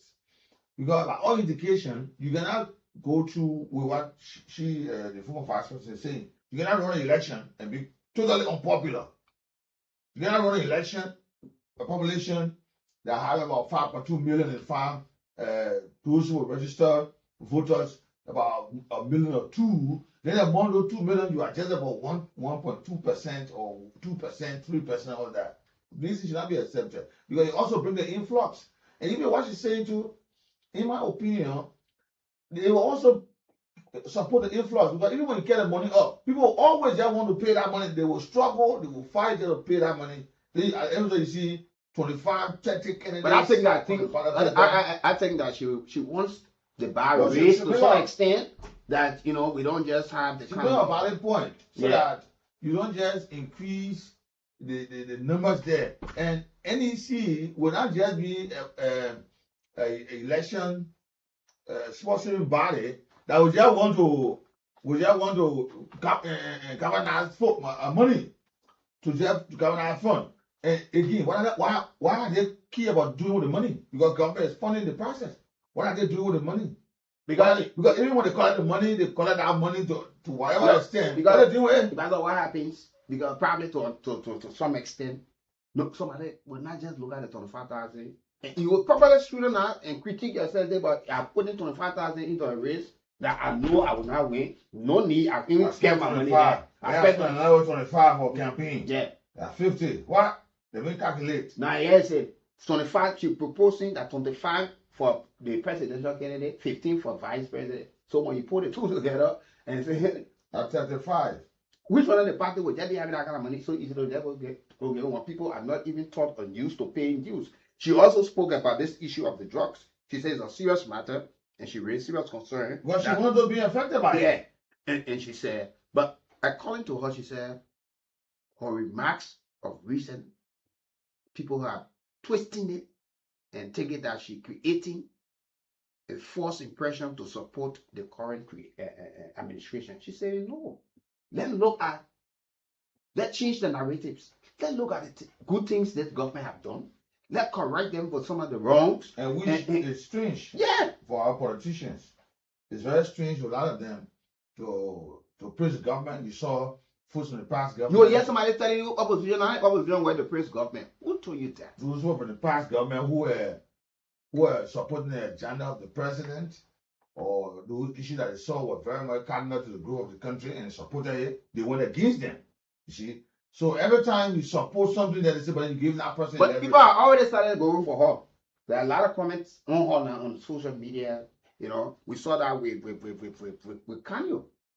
Yeah. Well, Kanye, the former spokesperson for the CDC, when he was commending President Buckeye for all of the initiatives that have been undertaken, and when he posted that the CDC should see themselves, the party beyond former President George Weah, and he said, no, the belly driven, you're so out. And he made it clear, you're not just supporting the president. Yeah. But he was supporting issues that the president was putting forth for the Liberian point. He saw that was good. I even saw one of his posts just recently. He said, President Barack, please do not make us shame history with George. We're watching you on this drugs matter. But if I don't, let's be honest in our country, we are not used to truth telling. We are not used to accepting people's honest opinion. Once you're in opposition, everything people expect to hear from you is negativity. Once you would not see anything good. You are living testimony. We sat on this platform. You and myself here, we are not members of any political parties. We got friends in political parties. We got brothers, sisters who are members of political parties. It is their fundamental right. We don't judge them. We don't question them. You were here. When the 14th military hospital was constructed, when you and myself sat here to praise it, commend the former president, but then we have people calling to tell us that we were being bragged. When the Emory Hospital was built, when we praised it, you and myself, who have never gone there to be treated, people were accusing on that. Oh, okay, so yeah, But today, those medical facilities are treating Liberians. treating foreign residents. They are not asking you which political parties you come from before being treated. That structure for Liberia, it remains. So government comes, government goes. That structure remains and be used for the sole purpose. So, you know, this issue that when you're in opposition, you just go look around the world and see how opposition at times will support government initiatives that have the potential to benefit the country. Go to America. There are times the Republican will go and join the Democrat in something that some of the Republican or Donald Trump is going against. And most of the time he will lose it. When Donald Trump was being impeached during his first term, you know, impeachment does not necessarily mean removal, it's a charge. After the election, you know what happened? You had Republicans voting for his impeachment, and you had some people for the Democrats that were even voting against it. That's how the beauty and the balance of politics in the developed world. But in Liberia, when you sit in a political party and get one position and get decide to praise a government that you are not part of, everybody in the party look at you as somebody who you regime collaborator, you collaborating, you supporting this thing. You should not see anything good. When you there, don't say the wrong. Don't see, yeah. When you there, don't say the wrong. When you there, don't say the truth. When you there, don't say this. Even ruling party, when you people who are part and parcel of the government that brought this government to power, some of them who are very critical on the government, when they voice some of the things that government is wrongly stepping, you find people coming for them within. So, you won't be in and be against. You hear people telling my man, you hear fire and people, man, slow down, man, my man, slow down. Because they feel that other issue that will be against them. When you're like, yeah, man, go ahead, all right. When they start turning around, you find, no, you ain't correct, you're not balanced. You know, they bring all of these things up only because they feel that it should always go in their favor. Right now, the current president, Donald Trump, is even faced with a serious backlash. There are even some of the folks saying that Trump have lost the war with Iran. He has lost the war. Yeah. And he's saying that he already won the war more than 100% already. But before I said, no, you lost the war. Because they fight what the states have reached, you want to accept the ceasefire. Right. If I don't go far, look at the British Prime Minister who resigned. Start coming. And the call came from right within his own party. People started to resign from the government. And at the end of the day, he had to phone the king yesterday to have him informed that he's stepping down. Because there was no way out. But it's not the case in Liberia. But when it comes to certain things, at the time we can want to compare ourselves with these people, but we don't want to practice the way. Because we join political parties and just become. You saw Sheikh almost a year. After that speech at that forum, the folks said Sheikh accused them, put a blanket statement upon them that they were corrupt. So the end result, the cast a vote of no confidence, and the president should relieve him of his post. Liberians saw within a short while the president of Liberia released Sheikh of the post, and Sheikh said openly on some of his utterance said that he would not resign if the government would sack him of the post. So it's always the case. Once people just want things to be in their favor, where the wrong way should be in their favor. But this is not about your favor. It's about the Liberian people. So it also takes the courage. It takes the courage of those who will muster up and say, yes, I support this, right? Yes, I say this wrong. It's not in the interest of the people. You see, people should be able to be there to be bold indeed to say these things. So for the former vice president saying this, she's a Liberian, as a matter of fact. She's a Liberian. And she lives here. She lives here. She all her life here. First worked at the law with the Senate for several years. She had an opportunity to run to serve as a vice president for the country. So you know how far she became a Liberian. She first was a first lady. You know, she has a very rich history of this country. Yeah. So for her to say things that she's seeing and others say she's wrong, and then the day she was at the Bank of Liberia before it turned to Central Bank. I mean, she had a professional life all the time. You have, like you said, a very rich history into the body politics of our country. Being a senator, the first female vice president, senator of a party who won election before, the NPP. Sure. So, I mean, she understands government and governance. So when people like this speak with honesty and sincerity, they need to be given a space of respect. Because when they go now on that side, say, oh, you want position, you want power, now why are you talking to them for? It's wrong. I think I think we need to add some maturity to our politics. it's really interest of the country. We need to add some maturity to our politics. It's like you said, some of the media institutions. It's just all about negativity. Sure, I want to show. And I know from where she speaks. That's reality she's saying. Now the folks will even go to the extent use derogatory statements. Yes. Or even the president. Then you hear somebody will tell you because it happened in the past. So that's what I'm always saying. We got to learn to change some of these things. So like we said before, and we always saying, if you have people who did the wrong yesterday and you empower today, don't repeat them. You say you're here to change it, you're here to make sure you fix it. There should be no excuse. All of the excuses should be left in the past and focus on the job and have it done for the people and not to come and be giving excuses and all of these things. And people from within must muster the courage to constructively engage the government that you brought to power. When you've seen some of the missteps, you've seen things are not proceeding wrong. It should not just be only opposition that will speak on some of these things. Because some have the face, they will tell you when they're in trouble, but you know when you talk, they will sack you. And that's the problem. We see people when they leave power. That's when sometimes we listen to the former Solicitor General, Serena Stephens. He said cabinet retreat was just for merrymaking. And people started to get at him. But everybody said, why you did not speak at the time? You know, some people, they're afraid of losing their job. Yeah, so, the paychecks, they don't why depending on. So let me just hang on this thing while I move. We listen to Dr. Lester Tenney. Some of the things that he have said. But these are folks who were around there at the time. Then, don't forget the former vice president, even was your vice president, when this internal wrangling or something that was happening within the governing structure of that coalition, the tripartite agreement that brought the NPP and other political parties that led to the victory in 2017-2018 election, she said in one of her interviews after a long period of time, she said she came pretty close to resigning as vice president because she was asking, I was a senator for Bon County, and I saw a lot of things while being a senator that I achieved. And I thought, being vice president, I would have achieved more, but rather my hands were tied in the process. And she said I came close to resigning because I couldn't understand that my own government abroad, I'm the second in command, and I'm finding it difficult to handle some things.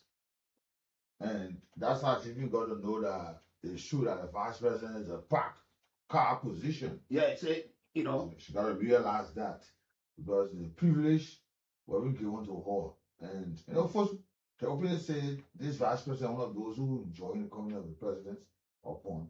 But folks need to muster up the courage. The problem with Liberia is that they won't tell the truth in whatever until it bursts. The other person, I talk to you, I want to see you. If I thought you just watch the show. You see? If President Walker leaves office, some of the very close ally or his inner cycle, you will hear that somebody will come to tell you that president can listen. That man never used to listen. We used to advise him. But you will not hear somebody saying, I've advised the president on this matter, being advisor, that's my function, that's my work, and he has not been able to listen. So for this reason, I'm stepping down and not to be seen and being part and parcel of the court system. Today we hear people that former President Georgia, he never used to listen. Yeah. He can't listen. He can't forgive. You know? Yeah, some are pointing fingers of even the former chairman of the former ruling party. When he said the president will go up, whatever proceed come from there, he took it to be his personal thing. And the way he wished him to carry on employment thing. And some were saying, you were a sitting party chairman. You said this and what did you do? You did nothing. Now today you are the ones speaking out all of the ills. And you are even pushing out for resignations and other issues. Why you never said it? Because you had the time when you were in the position. You should have mustered up that courage and say, this government, my government, is proceeding this way that's not right. And these are issues that are happening. Yeah, because we see people. It don't happen. We see people, even for the Republican Party, will sit and look Trump in the eyes and tell him that he's proceeding wrongly and he's not on the right track. And he gets that kind of a support from the party officials. That time, but in Liberia, it's totally different. Once you sit in a political party, you support, you absolutely see, you know, a couple of years ago, Ambassador was sitting one Saturday somewhere, Saturday morning, and the young guys were angry among themselves. So I decided to ask the other guy. At the time, I asked him, I said, do you support this government? He said, yeah. I said, good, that's good. I said, and now you're right. So then I asked him, I said, do you see anything by yourself wrong that you think the government you support doing that you think they need to correct? He said, no. Everything 100%, everything is just perfect. You know, I look at the young man, I said, for real? He said, yeah. There is nothing to correct the people, everything on course. So I knew he had a fixed mind and he was not going anywhere. So there was nothing to go forward with. So, but we need to respect or respectfully disagree with sometimes some of our leaders. Sometimes, look, being opposition leader, it doesn't mean that you wake up every morning, you only look for the negative side to just, look, sometimes just the pat on the back to government. It even have to sell you too. Because people say, oh, but the man not just criticizing or the woman not just criticizing, but at least they can see good thing and say, or they can comment. Because when you, after some of the criticism, you recommend. And somebody say, no, I hear can't correct government, I'm going to show government, I'm going to get that idea. Yeah. But you want the people that you want to lead to be suffering until you come to power. That is now you want either you come to liberate them. And that's the kind of procure mentality the people got. And you know that it won't work, because even the time you want to wait until you want to be part of the solution of the problem, when you become a leader of the country, it will be far beyond your reach. You won't be able. You see, you won't be able to handle the problem. matter might even get worse. Sure. That when you get there, it's very impossible to have a handle. For you to handle it. You saw it just increasing. Nothing done to have a fix, to reduce it, because then you inherit a burden that you no longer able to carry. Then the former president Ellen Johnson said, most of the undoing things in our previous government, the next government can inherit it. So it's difficult. That's why government will always focus to reduce the burden, because not just wanting to come to power, sometimes you gotta look the kind of a power that you want, you will be inheriting, the kind of a burden. Because we take 6 years to be forever. Just the government gone pretty close to 3 years. Shall not even being able to properly formulate the entire government. There are positions still vacant that we still need. There are some places that people should be actively working. We don't have people there. They're still formulating this government. So if care is not taken, they will spend the 6 years fighting, doing something, initiating some projects, stay establishing the government, and at the end of the day, when the people do not see the tangible to point to, they will put them out. Sure. You listen to Thomas Fala. You listen to Thomas Fala. Well, he said to establish, he said to get second term, you must make use of your first term. Because it's where, and like I always said to you, Ambassador and other folks, elections are not won on that day. That's the formality there for the people. But elections are won long ahead of time. If the United Party wants to win the election, she must be able to convince the people right now up to 2029. And those who in opposition, who want to come to power, they also must be able to convince the people that we are the alternative. Not just talking. You must get involved into something. Somebody will say, well, the opposition won't get money. So you run a party, you can pay dues. How the party run? You know, that's how they sit down. They think that on the day is when they will win the election. And that's where most of them get frustrated. When they see themselves losing now, then they begin to blame. Then you'll be asking where the other men come from for the men who can't win the election. Now know that man, they have had a team that is committed, robust, and they've been working long ahead of time, day and night, engaging people, building cells. That when you see the results coming, because you thought you came with hell of money, and start dishing it out. So it means that you were working. There are people who are influential. They sit with people to convince people, to tell the people, say, look, and they sell the people ideas to them and say, look, this person is the alternative. This person can make this thing happen. They will convince them. But then you got the other folks who flamboyant. They just around. They are part of the problems, but not part of the solution. In their opposition is to make government very unpopular. And somebody will tell you that the same thing the other people did to come to power, so we'll do the same. That style of politics at times will not work all of the time with people. And you see Liberian people, they're learning, they're gradually changing from that old style of politics where everybody will come with the same style lie to them. Come with the same style lie to them. That's why you see when they get vexed, when they're ready to boot you up, it will shock you. No matter how much love they will show to you. When they say that you go where you go. Sure, and that's how they don't understand what's going on. Yes. I did this for the people they put too ungrateful. I did this, and they never saw the way, and they voted me out and all that because they are not sensitive. Yeah, then when the people go to them, y'all go to your lawmaker or y'all go to the put y'all government, y'all put in power, y'all go there. Because right now there are so many folks who know that there will be an election come 2029. But right now they are seated rather, and waiting until when the process will be nearing its conclusion, you find they have all the committee, all in the bot. Some of them right after the election, they left the country, they went abroad. They say that they're waiting for 2027, 2028. They come back. Yeah. When the people have forgotten about them, somebody who be on the ground, be related to the people, interacting with the people, chipping in, carrying on some personal initiatives. Then you come back for the one in America or Nigeria, Ghana, or the UK, and you come and you think you can just impose quick impact project on the people and that will sway their attention or make a quick decision to have you voted. You must be with the people.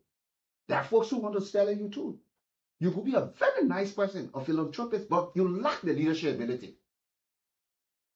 And that's why most of the time we get these things mixed up, and that's why we get some of the leaders we have had in the past, and we still get because we felt because of the poverty rate, we felt that because the man can share rights, the woman can share rights, you go to ask for assistance, they can help you, with school fees and other things. That means that person is a good leader. No, that's not leadership. That's just being kind. That's not leadership. That the reason why you see we have made a lot of people because we hear their name and because they say the person are this, the other woman are this, the men are this. At the end of the day, you get so shocked you don't see the leadership ability, the quality coming out of them. They don't even know how to talk to you. The people you see to be what we will see that they are philanthropics. Just in a little while, you find out they are not really what they are. Yeah. Because they only pretended to be what they are to you people, and you see them come to power. You see? Like but one thing, like great people, to some extent, at certain time, they got convinced that we saw people, our prelates, people who manned the pulpit, the churches, the mosques, for saying, there was this belief that when we have these kind of people at the national legislature, some of the things that are taking place, it will not happen there. Somebody said we are doing political science 400 levels this morning.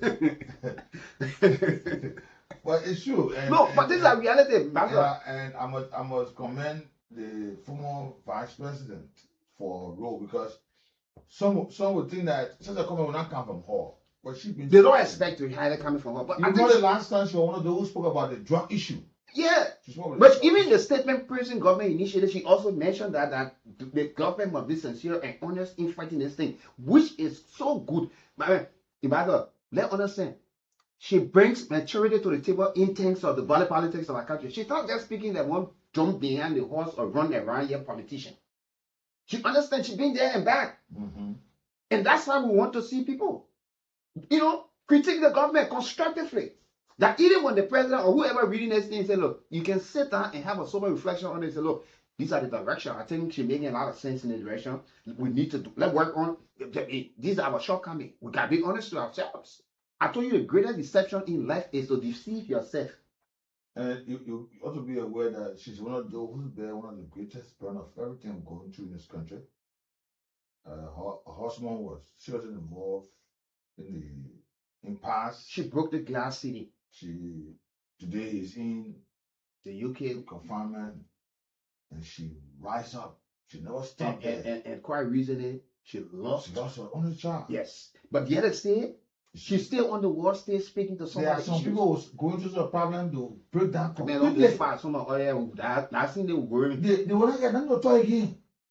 But to see her so strong, she a serious source of motivation. As a mother, as a leader. There are so many people. By the time your business money lost, you won't do business again. But even in her position as vice president, we know what she went through. She went through. There came a time that she had to go on the go slow. She protested. You have ministers who brand new vehicles have been purchased for them while she was still using her MPP card. They saying MPP people were threatening to take the car from her until government had to come in. She spoke about allowances and other things that were being delayed in the process. Imagine about this time during the past government, for the former vice president, her access to the president was difficult. She was suffering. No, she complained about that. She don't have access to the president. She complained about that. She on one occasion, she came back to the country and even apologized. But she said she went to the mansion. She was traveling to meet the president. And after a long period of time waiting, the protocol came back and said the president busy. You can't see the president. I ain't doing nothing yet. And after the letter and all that, you know. Yeah. But you can see of evidence.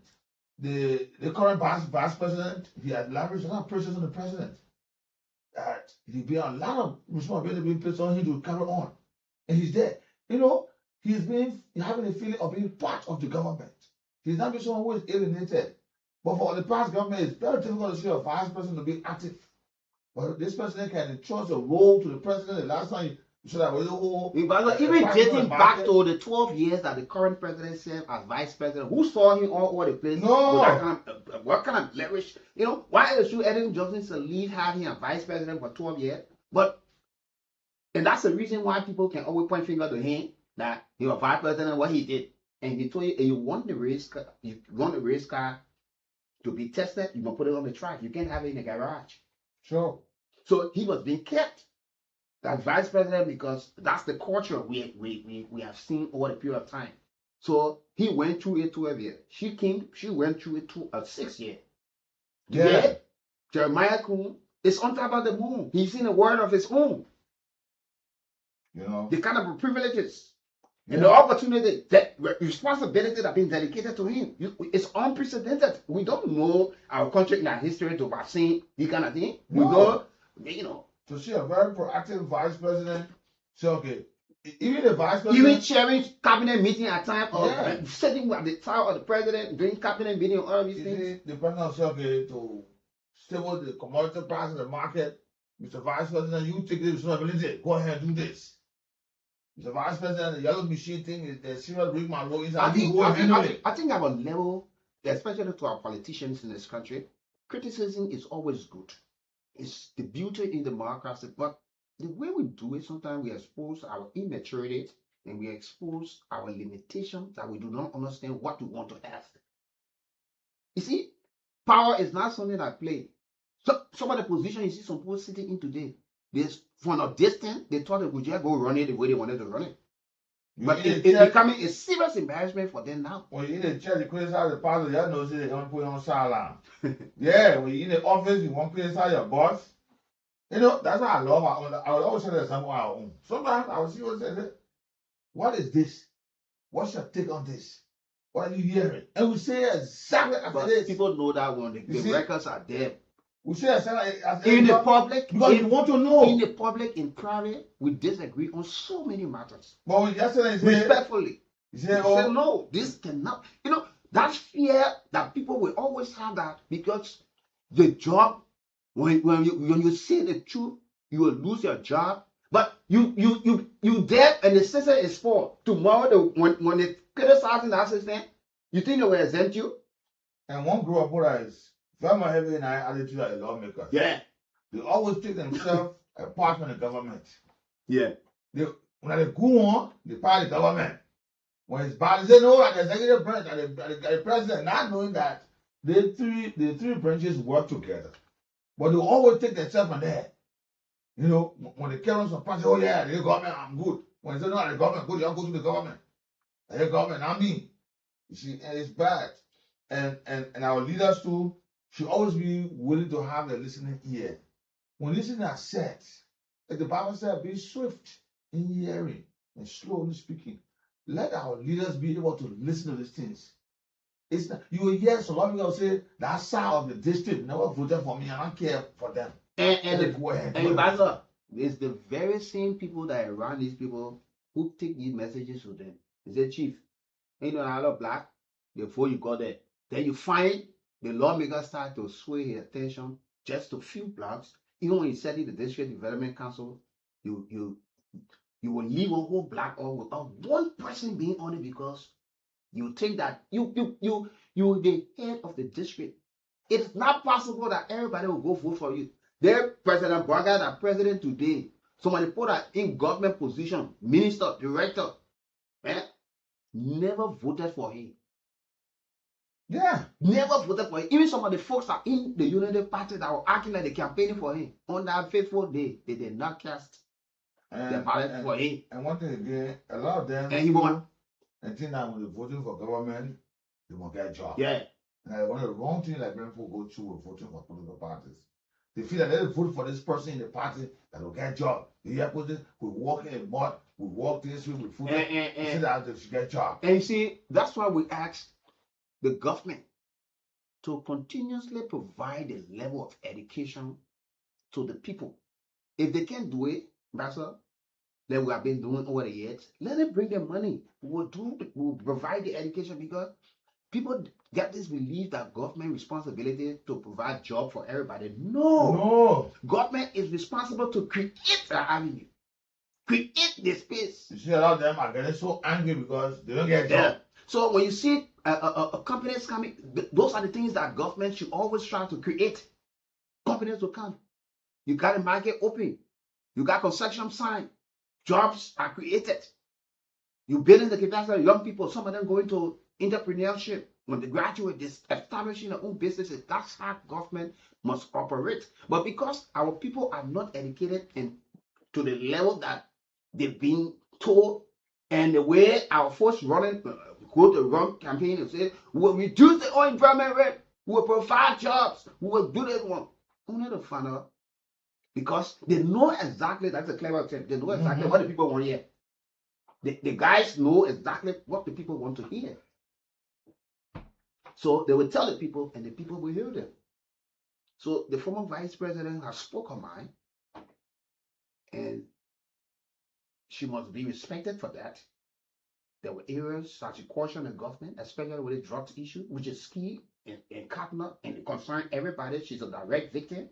And our families today also, but so, and she talked about the negativity, opposition. She blasted her own opposition. Why we just, we get negative. Some of the media outlets, she talked about it. We just run around with unfavorable stories. Yeah, one of the folks who are active in the past government said the reason why they're going on because they want to get filled up in the past government. And some of us, we'll tie our stomach no matter what. Why you do that? Why will you hurt yourself? If you think that you can have a space in the government and help to work for your people, why can't you do it? Is it for President Barker? Is it for somebody? Or because is it a loyalty tie that when you join the party, you can't leave from there, you can't support anything? But it shouldn't be that way. Why would you want to be a president for a country where you see,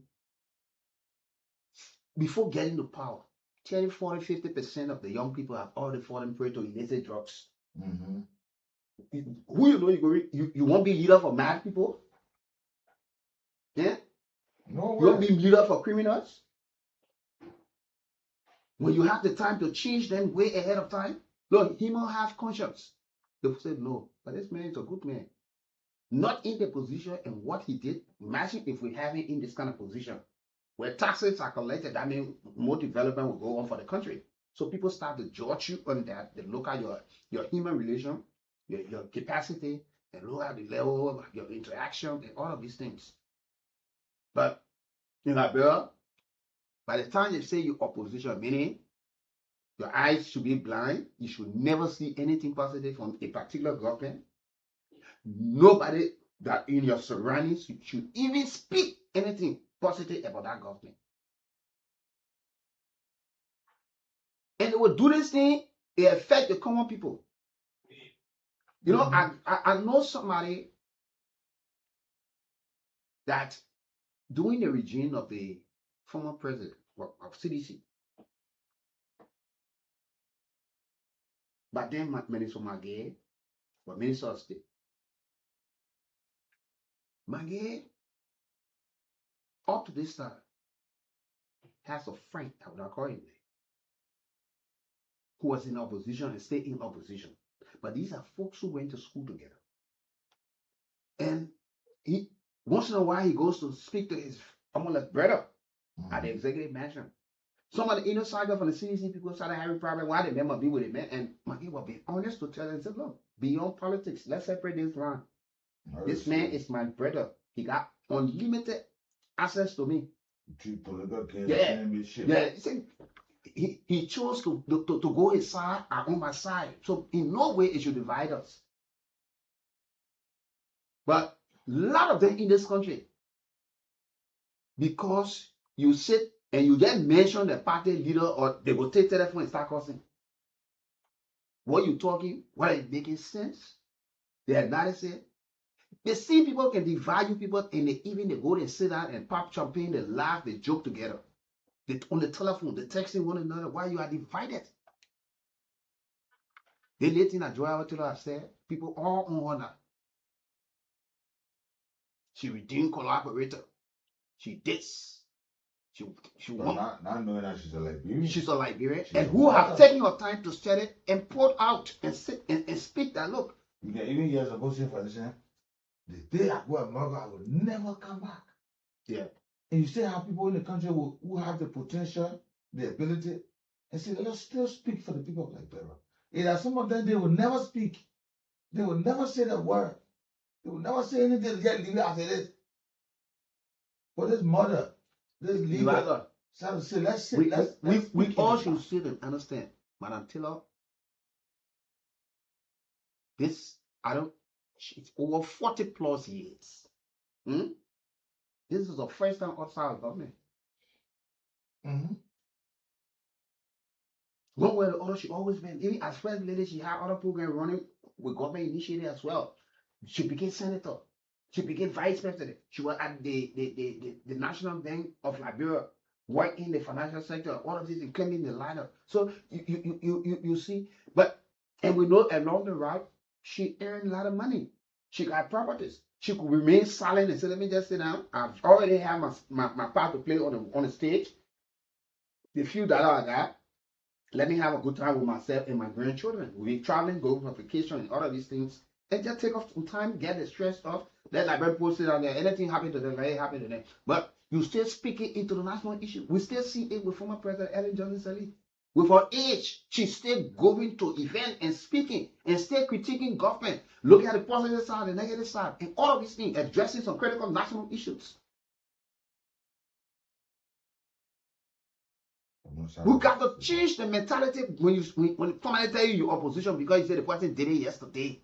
So because you used to go to school with bus Strasser and you manage to beat all of those hurdles and put it aside and become so successful that means your child or your children, the same way they should go through it.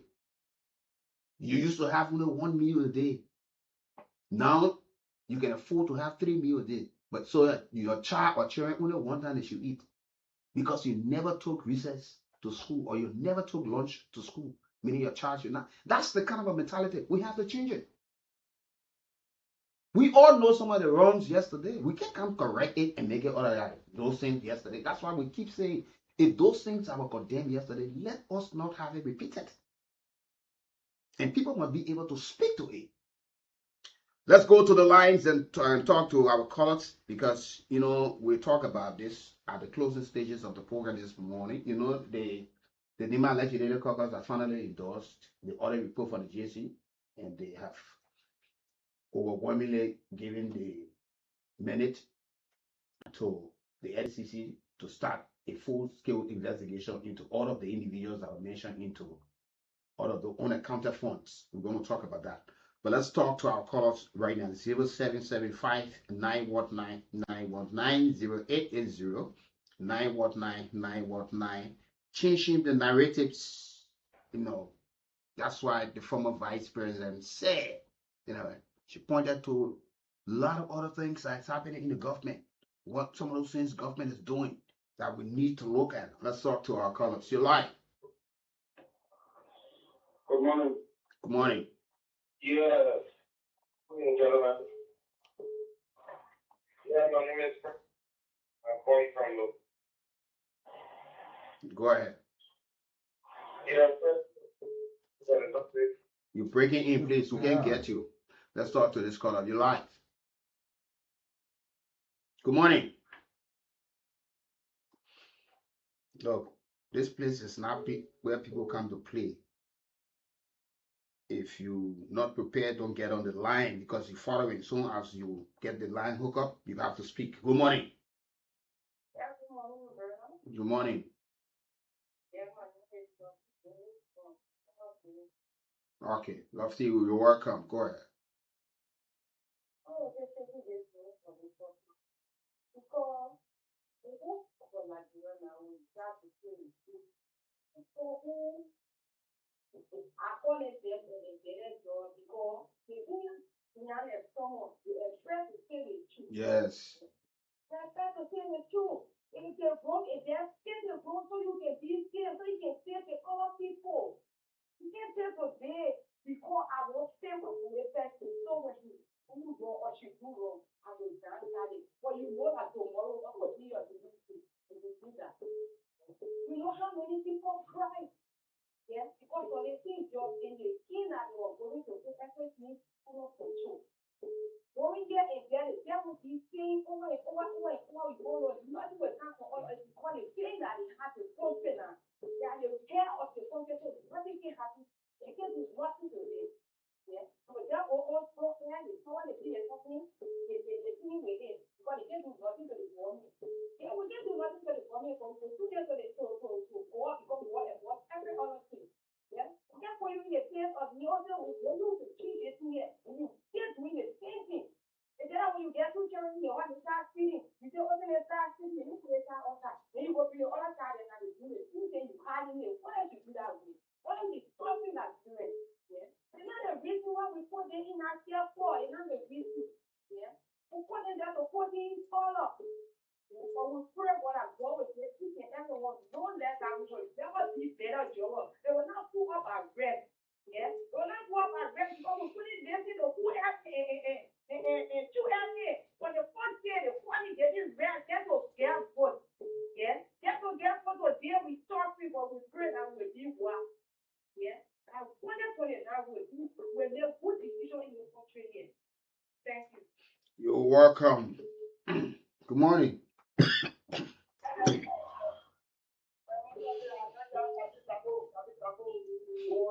Let me talk to this caller. Good morning. Good morning, bro. Good morning, sir. Yeah.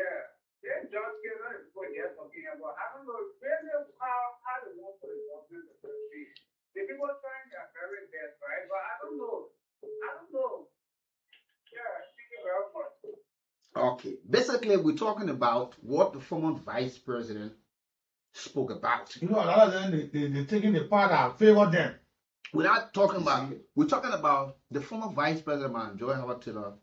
She have blasted opposition and some media institutions for the negatives and unfavorable stories concerning Liberia and leaving all of the positive and initiative and achievement under this government. And she said it's uncalled for, though there are challenges, but this government, she spoke about the maternity center that the first lady just broke ground for. She said post-war is very historical and it's key.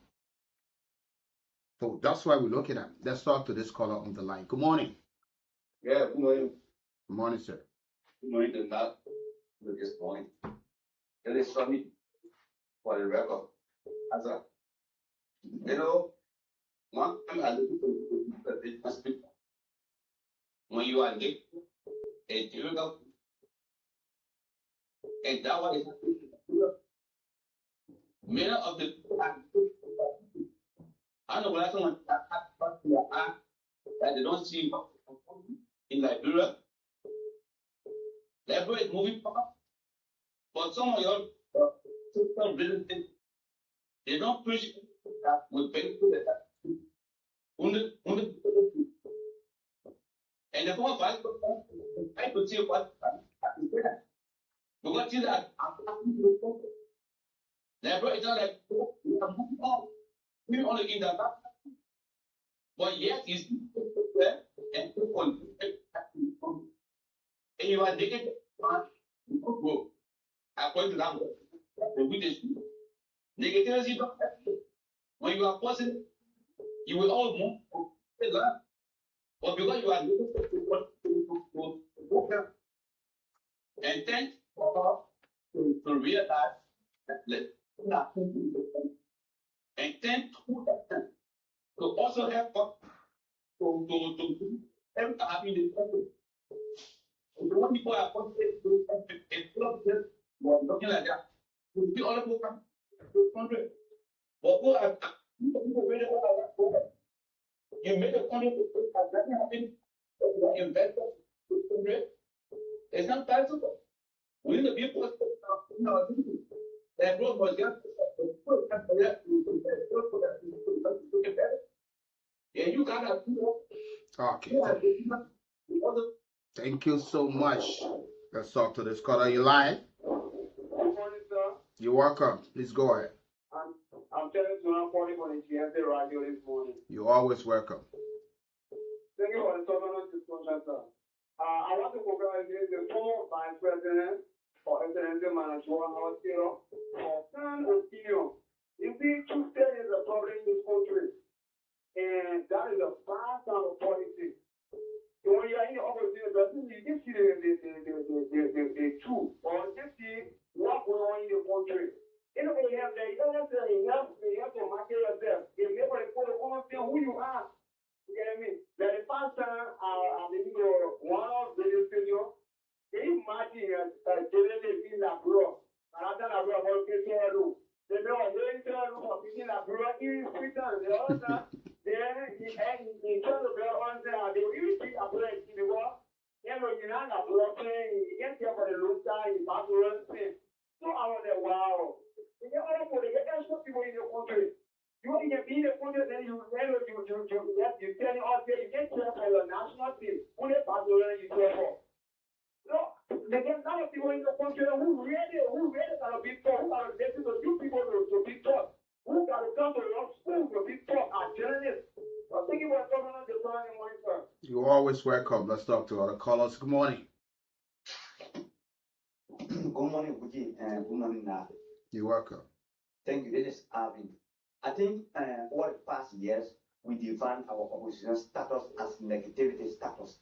Because when you just to speak your mind, most of the when you is the real regime, they call you regime collaborator.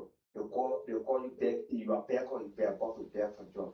But I think when you are nationalistic and patriotic, you see even you are in the toughest opposition, you see the goodness. Because if this government do something good, if that government they will not go back to that area again. If the government decides to tell them all the roads in the country, and next government they will not have to go to road. They will say, okay, then they have to improve the health sector.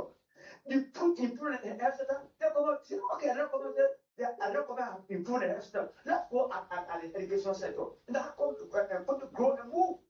But haven't you put it there, now instead of crime mentality, they'll not get nowhere. Sure. I'm telling you, we're not going nowhere. But the fourth president is speaking of mine because I'm a factor of so many situations are happening. And she has seen the level of progress I've made in 3 years' time. And she's trying to compare and contrast. People say, true. I don't appreciate the current first lady. She's not the one of you in the media talking, but she's doing more work on the ground. Those are things that we want. Thank you, my brother, for God bless you. Yeah. We want the job done. Good morning. Mr. Brooks, and good morning to Good morning, Go ahead. This is just a And I've district number 6, Maswaro County. Let me begin by saying thanks to you guys so much for bringing such a sensitive topic for discussion. And I say bravo to the former of Westphalia as well, Madam Jua Howard Taylor, for speaking truth to power. You know, at times, while we are in opposition, we are in no position, and while we are in ruling position, it is always good to speak the truth. When the goods are there, you mention. When the wrongs are there, it should be mentioned. And you also give recommendation on to improve because like law belongs to every one of us. And that's a way to form a model the former vice president spoke. He said something that I want to add. For me, being a viewer, I followed the woman vice president that is very close to the president and seem very, very functional is his current vice president. We are seeing a lot of initiative, a lot of responsibility that have been given up to this vice president under the administration of Joseph Mwakai. And we see a lot of coordination. And I think that's the best way to move on as a government. And I think the president and vice president, we love the coordination. We love the workings. We pray that such coordination continues to work to improve Liberia and improve the livelihood of Liberians. So at least all of us can be proud of the leadership. Today, the vice president was given series of responsibility. One has to do with the yellow machine. And today, we have those 285 moving in and the responsibility of fully deliver. Another responsibility that was given to the vice president, I can recall, was to make sure that we meet with all business owners, right? And he did that when I bring businesses at the capital building office. Now, all of us followed that the program, and I'm going to appreciate him. And he was also given responsibility to have to look at all consumption, and he did that when he went get money. From that, we saw our lawmakers, we saw the presidents give us some of these critical issues. Let me say bravo to the leadership of Joseph Mwakai and Jeremiah Banku. And I think we need more coordination, we need more partnership, we need more connection to deliver Liberia and Liberians, Liberia be given back to Liberians. Then we here. Thank you. Let's talk to this caller. Good morning. Yes, good morning. How you doing? Well, good morning, as we here. Okay, this is K.A. Janga, calling from Kingston. Okay, Janga, please go ahead. Okay, I want to first of all say thank you to the former vice president for expressing her thoughts to the Liberian people. So, for my understanding, I stand a bit corrected for the history of Liberia. I've learned all the vice presidents that ever served as president for this republic have actually done something great. And it derived from the way in which they work with their bosses. Yes, yes. So I will first start with the late Widow Aratoba. Widow Aratoba, I stand to be corrected, was the vice president to the late Widow P.S. Stockman. Mm-hmm. And Widow P.S. Stockman he was the longest serving president in the country at the time. Yeah, he stayed. So then after, he is, rather, thank you. Like I said, I want to tell you correct. Yeah. I want to be correct, everybody, public. Okay, go ahead. So, we don't DS Stockman, vice president, Toba today, it is because of whether our Toba, the Liberian have agricultural college. If it was not Toba, Liberia don't have agricultural college now. We don't DS Toba did everything, but I don't know whether he thought that way.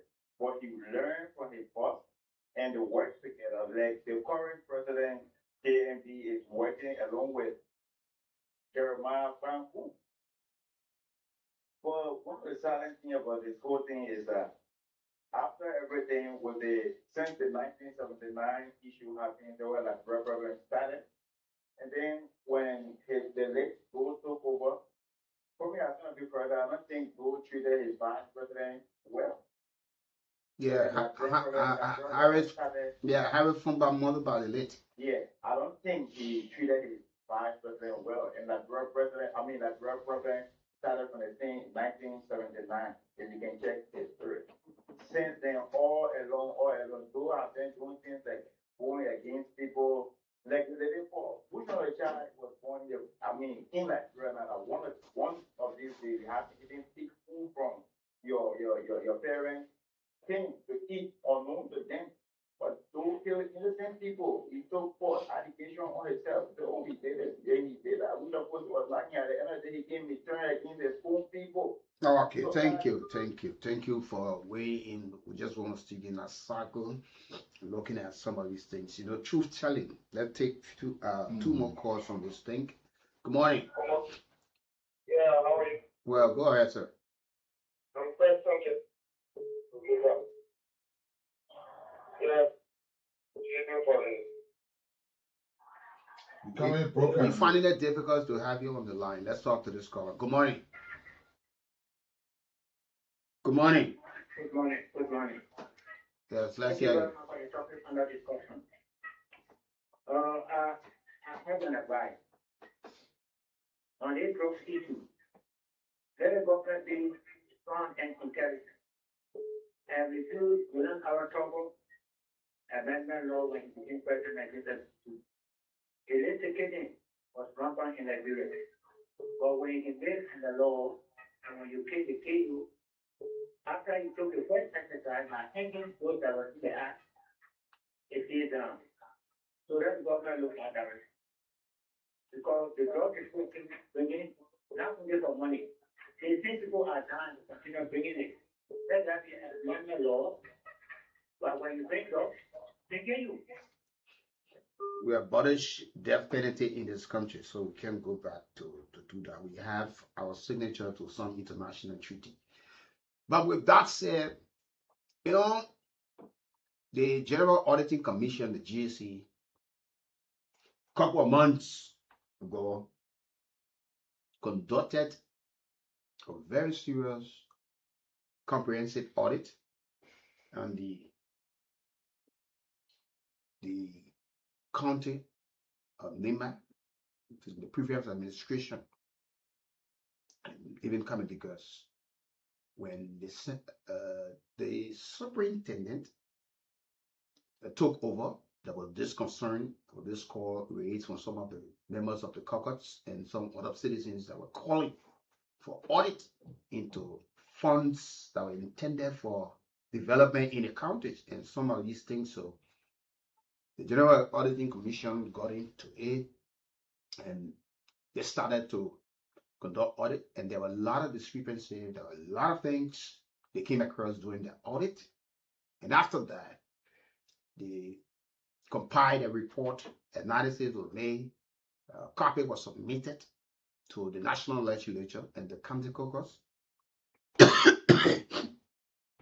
And again, widespread divided opinions among folks and people in having the county caucus under the pressure. Look, and the superintendent welcomed the audit and were calling on the General Auditing Commission or the LCC, the Liberia Anti-Corruption Commission, to launch a full-scale investigation into this matter. So, quite recently, a joint statement from the county's caucus on the grounds of the Capitol building, signed by Representative Jan Flomo, who happens to be the Secretary General of the caucus. And the lawmakers said that they are taking firm action to ensure accountability in the management of the county resources. You know, we saw the breakdown, how much money was given to the county sports team, how much money was given to the county security council, and all of these things. But doing the audit, what the auditors got to know, there were a lot of issues with compliance. They could not see some of the trace, missing records. And so people who were in those positions heading the project management committee for the county, looking for transparency and accountability into these things. The caucus now has formally written, the NEMA Legislative Caucus has formally written the Liberia Anti-Corruption Commission, calling for immediate investigation and prosecution of all persons implicated in the audit findings. And that's what you see. It's time that people answer for the stewardship. Because for so long, people complain. You go to Morning County, you don't see anything there, but you got money there for development. Yeah. You go to Bakudo, you don't see anything, but all you see people who are sitting in government position in the local government, and say, oh, that the PNC chair down there, you go there, oh, that the county financial administrator there, and you see a whole lot, but what to the county? And constructions are going, people are paying, they're paying their fees, and the locals are not seeing anything, so they make them to believe that these people, they're not doing anything, they're not happy. So this time around, we hope that the county caucus will not just stop just by saying we let it be transparent and let people who were caught both be brought to justice. And those answer for the stewardship. Those who are in the habit of taking the monies of the county that are not for them, for their personal use, should be brought to book and let them answer to these questions. Because it's all just carrying the country backward in terms of development. With all of the efforts from central government to have development in rural counties, these money should be used for internal purpose, but instead, they are using the money for their personal gains. So, the last time we listened to Councillor Zoe of the LDCC, the executive chairperson. Yeah, she's the lawmaker has called on her as the chairperson to initiate immediate investigation into the audit finding and issue prosecution where necessary. And in the statement, it said, upon the conclusion of the investigation, we want the LCC to prosecute any individual found to have any link to any form of corruption, economic sabotage, theft of public funds, or unlawful violation of the PFM Act as enshrined in the GSC report. That's what the statement said. Yeah, she said that there's one issue that is given a hard time with the investigation of LCC because the investigation have to carry on within the jurisdiction. So you can find out that those cases are from rural counties like Nimba, Bone County. You can bring it all the way to Memorial to investigate those cases that have been done within the jurisdiction. And it is a LCC quest to take the LCC outside to decentralize the entire workings of the institution. And there are other investigations that have been done out by the GEC. So this investigation should be taken very serious. We are aware that past leaders and present leaders have been among those who have siphoned the resources of the country, but the only way those citizens of the countries can know about these things is by welcoming the investigation and get involved. So it's also good that the caucus has welcomed the investigation. So let there be a comprehensive audit with other countries. Yes, that's it. And other folks, you don't have to go on the rampage, but it's time that you start to put your leadership feet to the fire that, look, let us do audit. Let know. Because consumption are taking place. Get to know why these people are paying fees. If the central government is not remitting for development, not giving funding for development of the country, then you get to know. And if so, look at the period of time. Ask the GSC to go through how are the money expanded. Let's see the record. Let's see some of those things. Who are the contractors? Who did this? Do appraisal on some of the structures and all of these things. Time for people to stop doing the wrong thing and face persecution. Because somebody, they will take the money, they build nice guest houses when people go in the country that the guest houses people want to go stop in. You take public funds and you generate whole sort of money from it for you and your family to enjoy yourselves.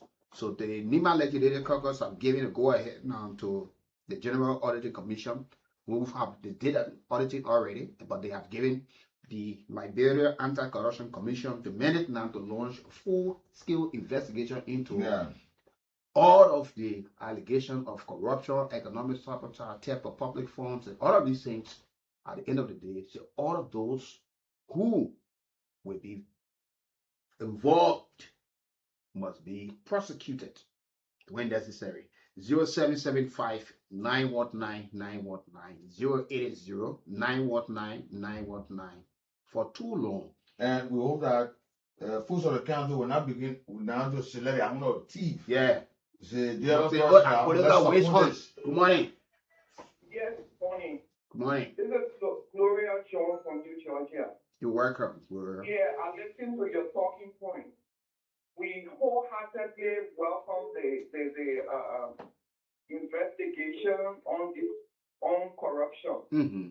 We openly welcome it, let them go to the bottom of it, but I want to be categorically clear that this particular government has to do the needful. Sure. I listened to the local university head in corruption. He was audited on job. He didn't leave the job. He was audited there. He used taxpayer money to pay his lawyer. He didn't remove. After everything, they certificated him on his job. I listened to Duga Christian. He, let go 2 people. He released them from their job on corruption basis. And then he told us that those people that were released or relieved of their jobs were taking salary after being released. Because according to him, he said Joker said he did not believe in what he was saying. So those people names were on salary, they were on the payroll rather, they were giving salary. So we welcome this thing, but it has to be all around. I listen to arrest. Only one person from this government is indicted through arrest. Only one. We are listening. We speak to the ANC, the PNC, the CDC. You people be on the alert. We want this thing at this way. It won't have to be an opposition thing. Mm-hmm. This only has to go around. We heard a lot of stories from the NPA. We are not hearing anything about it now. Only what I've told you, we are picking up. Some of us are Nigerians that are watching and reading. We even doing journalism work in our secret closet. Okay. We want them, if they want us to love them as a government, you have to deal with your people. You don't deal with only the other people. I try to tell us them we deal with them on your kind, you deal with us. Yeah. So we'll wait patiently and find out because something must be done. They can't be one-sided. These things are telling you, especially from the local university, I was very, very angry. Yeah, and it's wrong. So we look up to see the best. Okay. Thank you for being part of the conversation this morning. Let's talk to this caller on the line. You live? Good morning, Wiggy. Good morning. Good morning, now. This is Christian from where Father is in the city. Wiggy, I think all your stories find this man, they're following you at this moment. But you know, one of my friends there with you is coming around. I mean, you call to tell all you got problem with all? Hey, go ahead. Oh. You want for us to tell you what you want to hear? Good morning. That what it was. So every time when I go in, I feel what? My name is P.O.P. Really. I really consider that we're for trustee when I come from somewhere the show for this month. The issue of justice and transparency is welcoming. And we welcome it. But then we are finding with partial justice. The expense of justice should be holistic. It should not be partial. Are you following the conversation? Yes, I've been following your conversation. Are you following the conversation on right now? Exactly. You were talking about transparency investigation. Go ahead. Wasn't that? Exactly. So I'm speaking in direct reference to it. I'm saying justice should be dispensed holistically. Investigation should not be done on the basis of charity. When they made my friend, Well, have you taken time to read the other report? my time to go through the audit report. Have you read it before? I've gone through it, although it's from me now, but then I've gone through some part of it. And for that background, I'm saying if these people will be prosecuted upon the report, the prosecution should be holistic. It should not be partial. Okay. It should not be cherry picking. And you know the power that they should not choose down on people and other countries down on people. Everybody should go through the same process.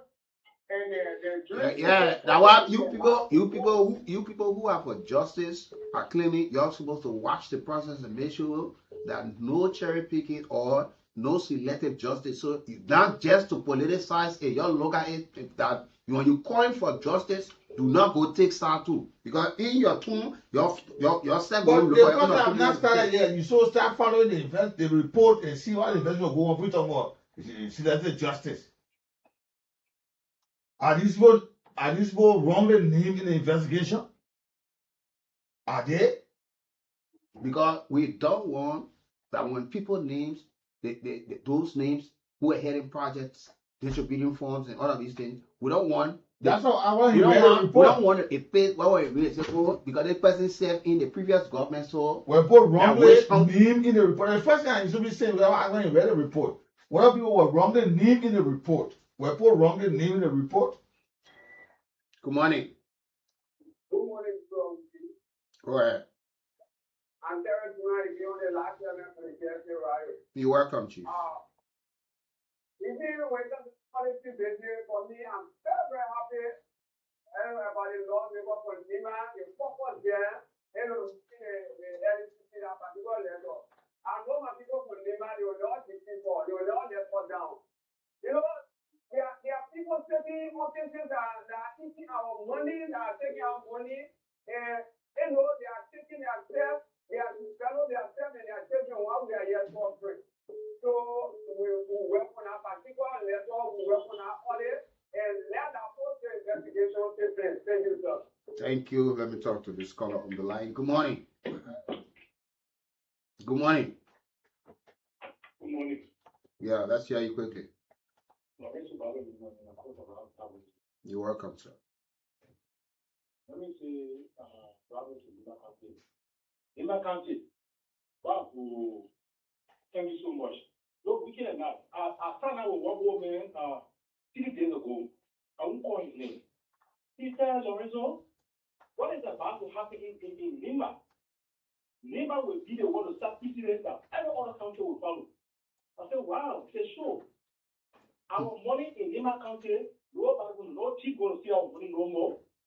If you after the see your money from government, we come to Lima County, we have any corruption case behind you, just leave out the out of Lima matter and start with. You're not going to partake in any of Lima activity. It's the latest development that we can give you. I say, wow. So I'm saying that this business that Lima affected, the other country will join it. So say yes. That's what the post says. It's time for us to advocate for the Liberian people. Okay, it's time for us to advocate for the Liberian people. That's how we draw the curtains on the Tuesday morning of this edition of the People's Program, The Morning Ride. Many thanks to all of you for listening, watching, and as well leaving all of your comments. I'm Wiggy Brooks. I'm not funny up. Check it out. And many thanks to Andrew Gamayu, who sat at control the videos and sound. We'll talk to you tomorrow. Have a wonderful time.